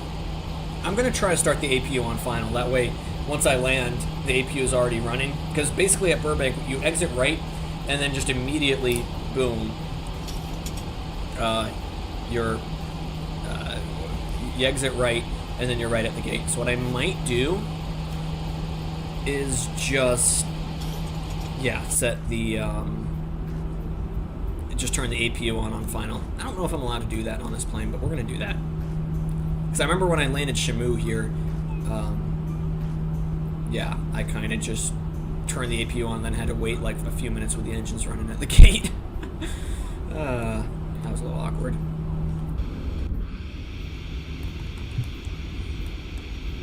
That view looks stupid. Alright, down to 9,000 now. Getting ready past 10,000 here.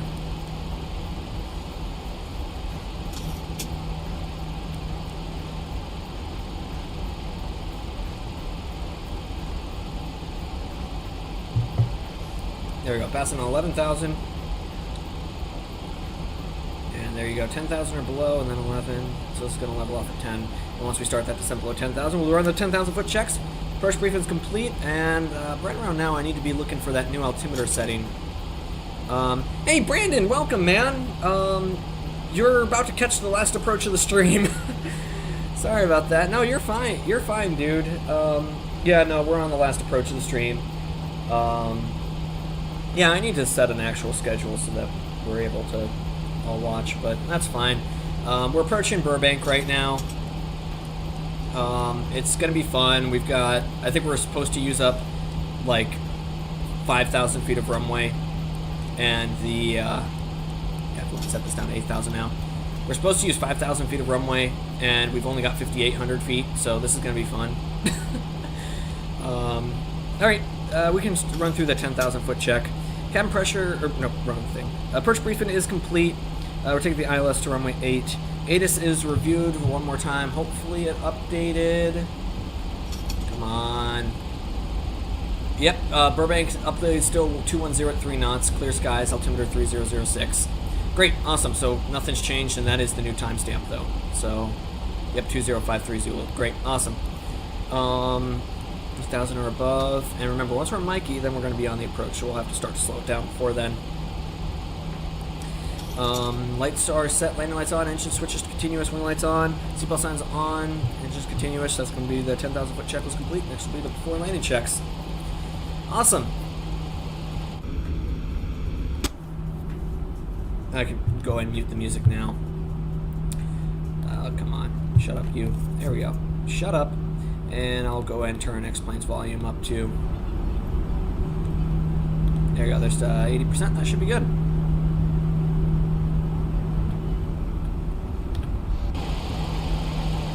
Alright, we'll set you down to 7,000 for Mikey. And remember, Mikey is the initial approach fix here, so we're going to want to... Actually, you know what? I'm going to go ahead and put VNAV off, vertical speed on, hold this current descent rate, and we'll try to slow... Actually, no, we can maintain 240, because we still have another, like, 10 miles before we actually intercept the localizer here. But, yeah, we'll set you to, like, 1,000 feet per minute. 1,000 to go. And those will be fine. I'm going to keep 240 on the speed until we're over Mikey, then we'll work the flaps in.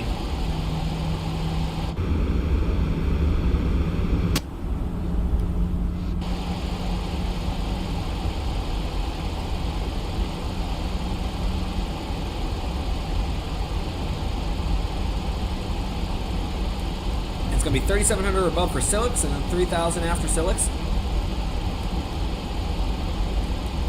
for the landing.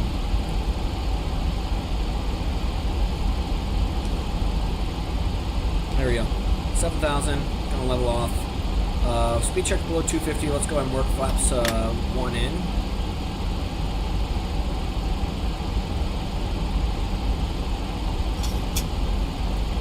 And there we go. Just wait for the leading edge slats to transition there. And there's 7,000. Next will be 37 for slicks. We'll go flaps to 2 now.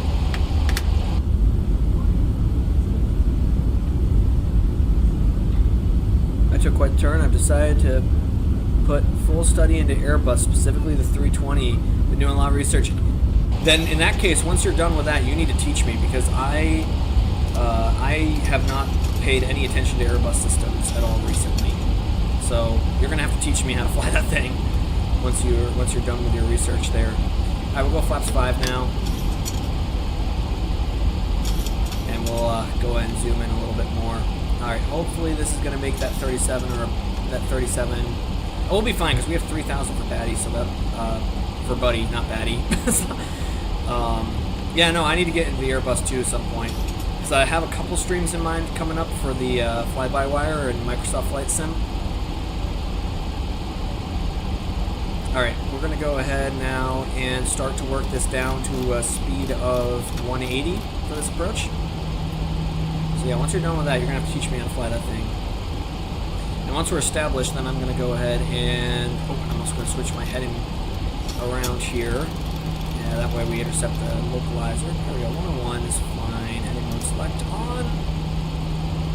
And that should be good. Gonna let it slow down nice and slowly.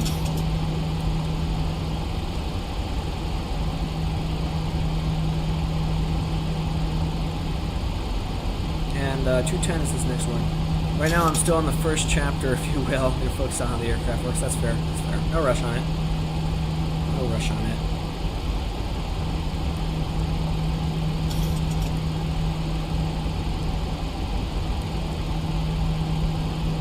And just wait for that localizer to come alive. Once that localizer comes alive, we're going to go ahead and arm VOR lock.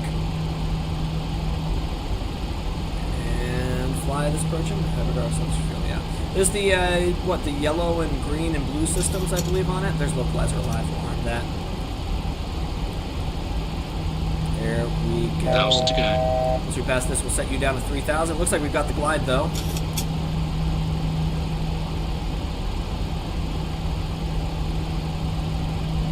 So, let's see. We'll intercept the glide. Yep, there we go, at 3,000. And then once we level off here, we'll slow down. Alright, when my turnout's coming on, we're going to go ahead and, once we get to that 180, I'm going to go ahead and turn the APU on, just so it's ready for us once we land. 1,000 to go. XR on.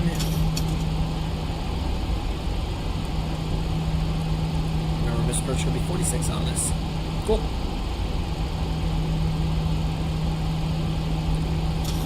And I'd like to go ahead and make sure speed brakes are armed, auto brakes at max.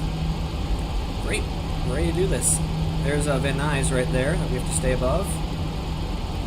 There we go, and this will give me the chance to level off. And 2,500. work next notch of flaps in and gear down in a second. Ooh, gear can come down now, actually.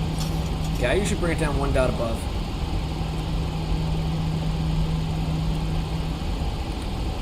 We're preparing to go to a real flight simulator in Tallahassee. That's awesome, dude. I've never done that. I've never flown like a real full motion. All right, 210, the next notch coming in. And all right, I'm gonna focus on the landing though for now, but that's gonna be awesome, Brandon. Good luck with that. All right, gear coming down and approach mode on. We'll go ahead now and reduce and bug VREF of 140. So it's 138 plus 3, or sorry, plus 5 will give me a 140, 143. Next notch coming in, and we've captured the glide. Beautiful.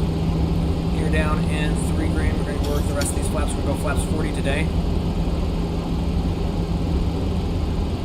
There we go. Next notch coming in. Then we can get the before landing checklist going here.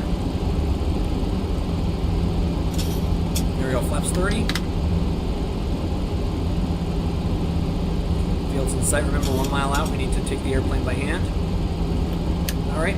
Full flaps. All right. Cool. Before landing checklist gear verified down 3 green. The flaps verified are set 40. Spoilers are armed. The autopilot is set to the missed approach, which will be a 46. And landing lights are on, turnouts are on, landing clearance is received. Alright, here we go.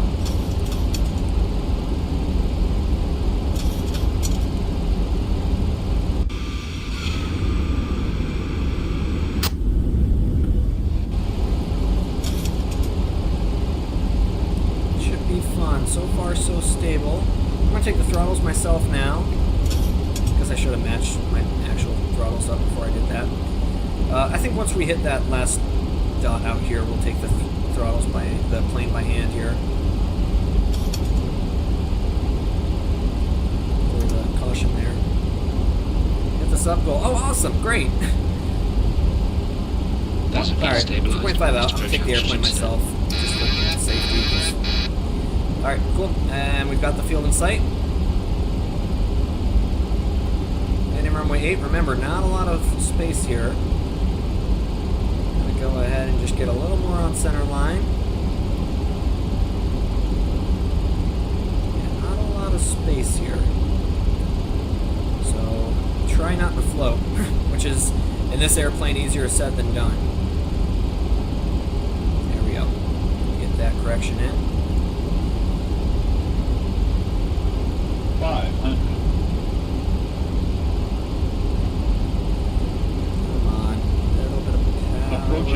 Start, slow it down to VREF of 138. The actual VREF, not my +5 I bugged. Minimum. Trimmer. 300. A little bit high here. This will be okay. Speed's going to drop off, which is fine. 200. Speed's dropping off. Let's start 100. to work some power out gently. 50. There we go. 40. 30, Power all the way. 20. Hold this off. Hold 10. this off. There we go, on the touchdown point, reversers max.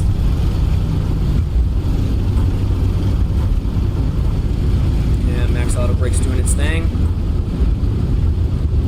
80 knots.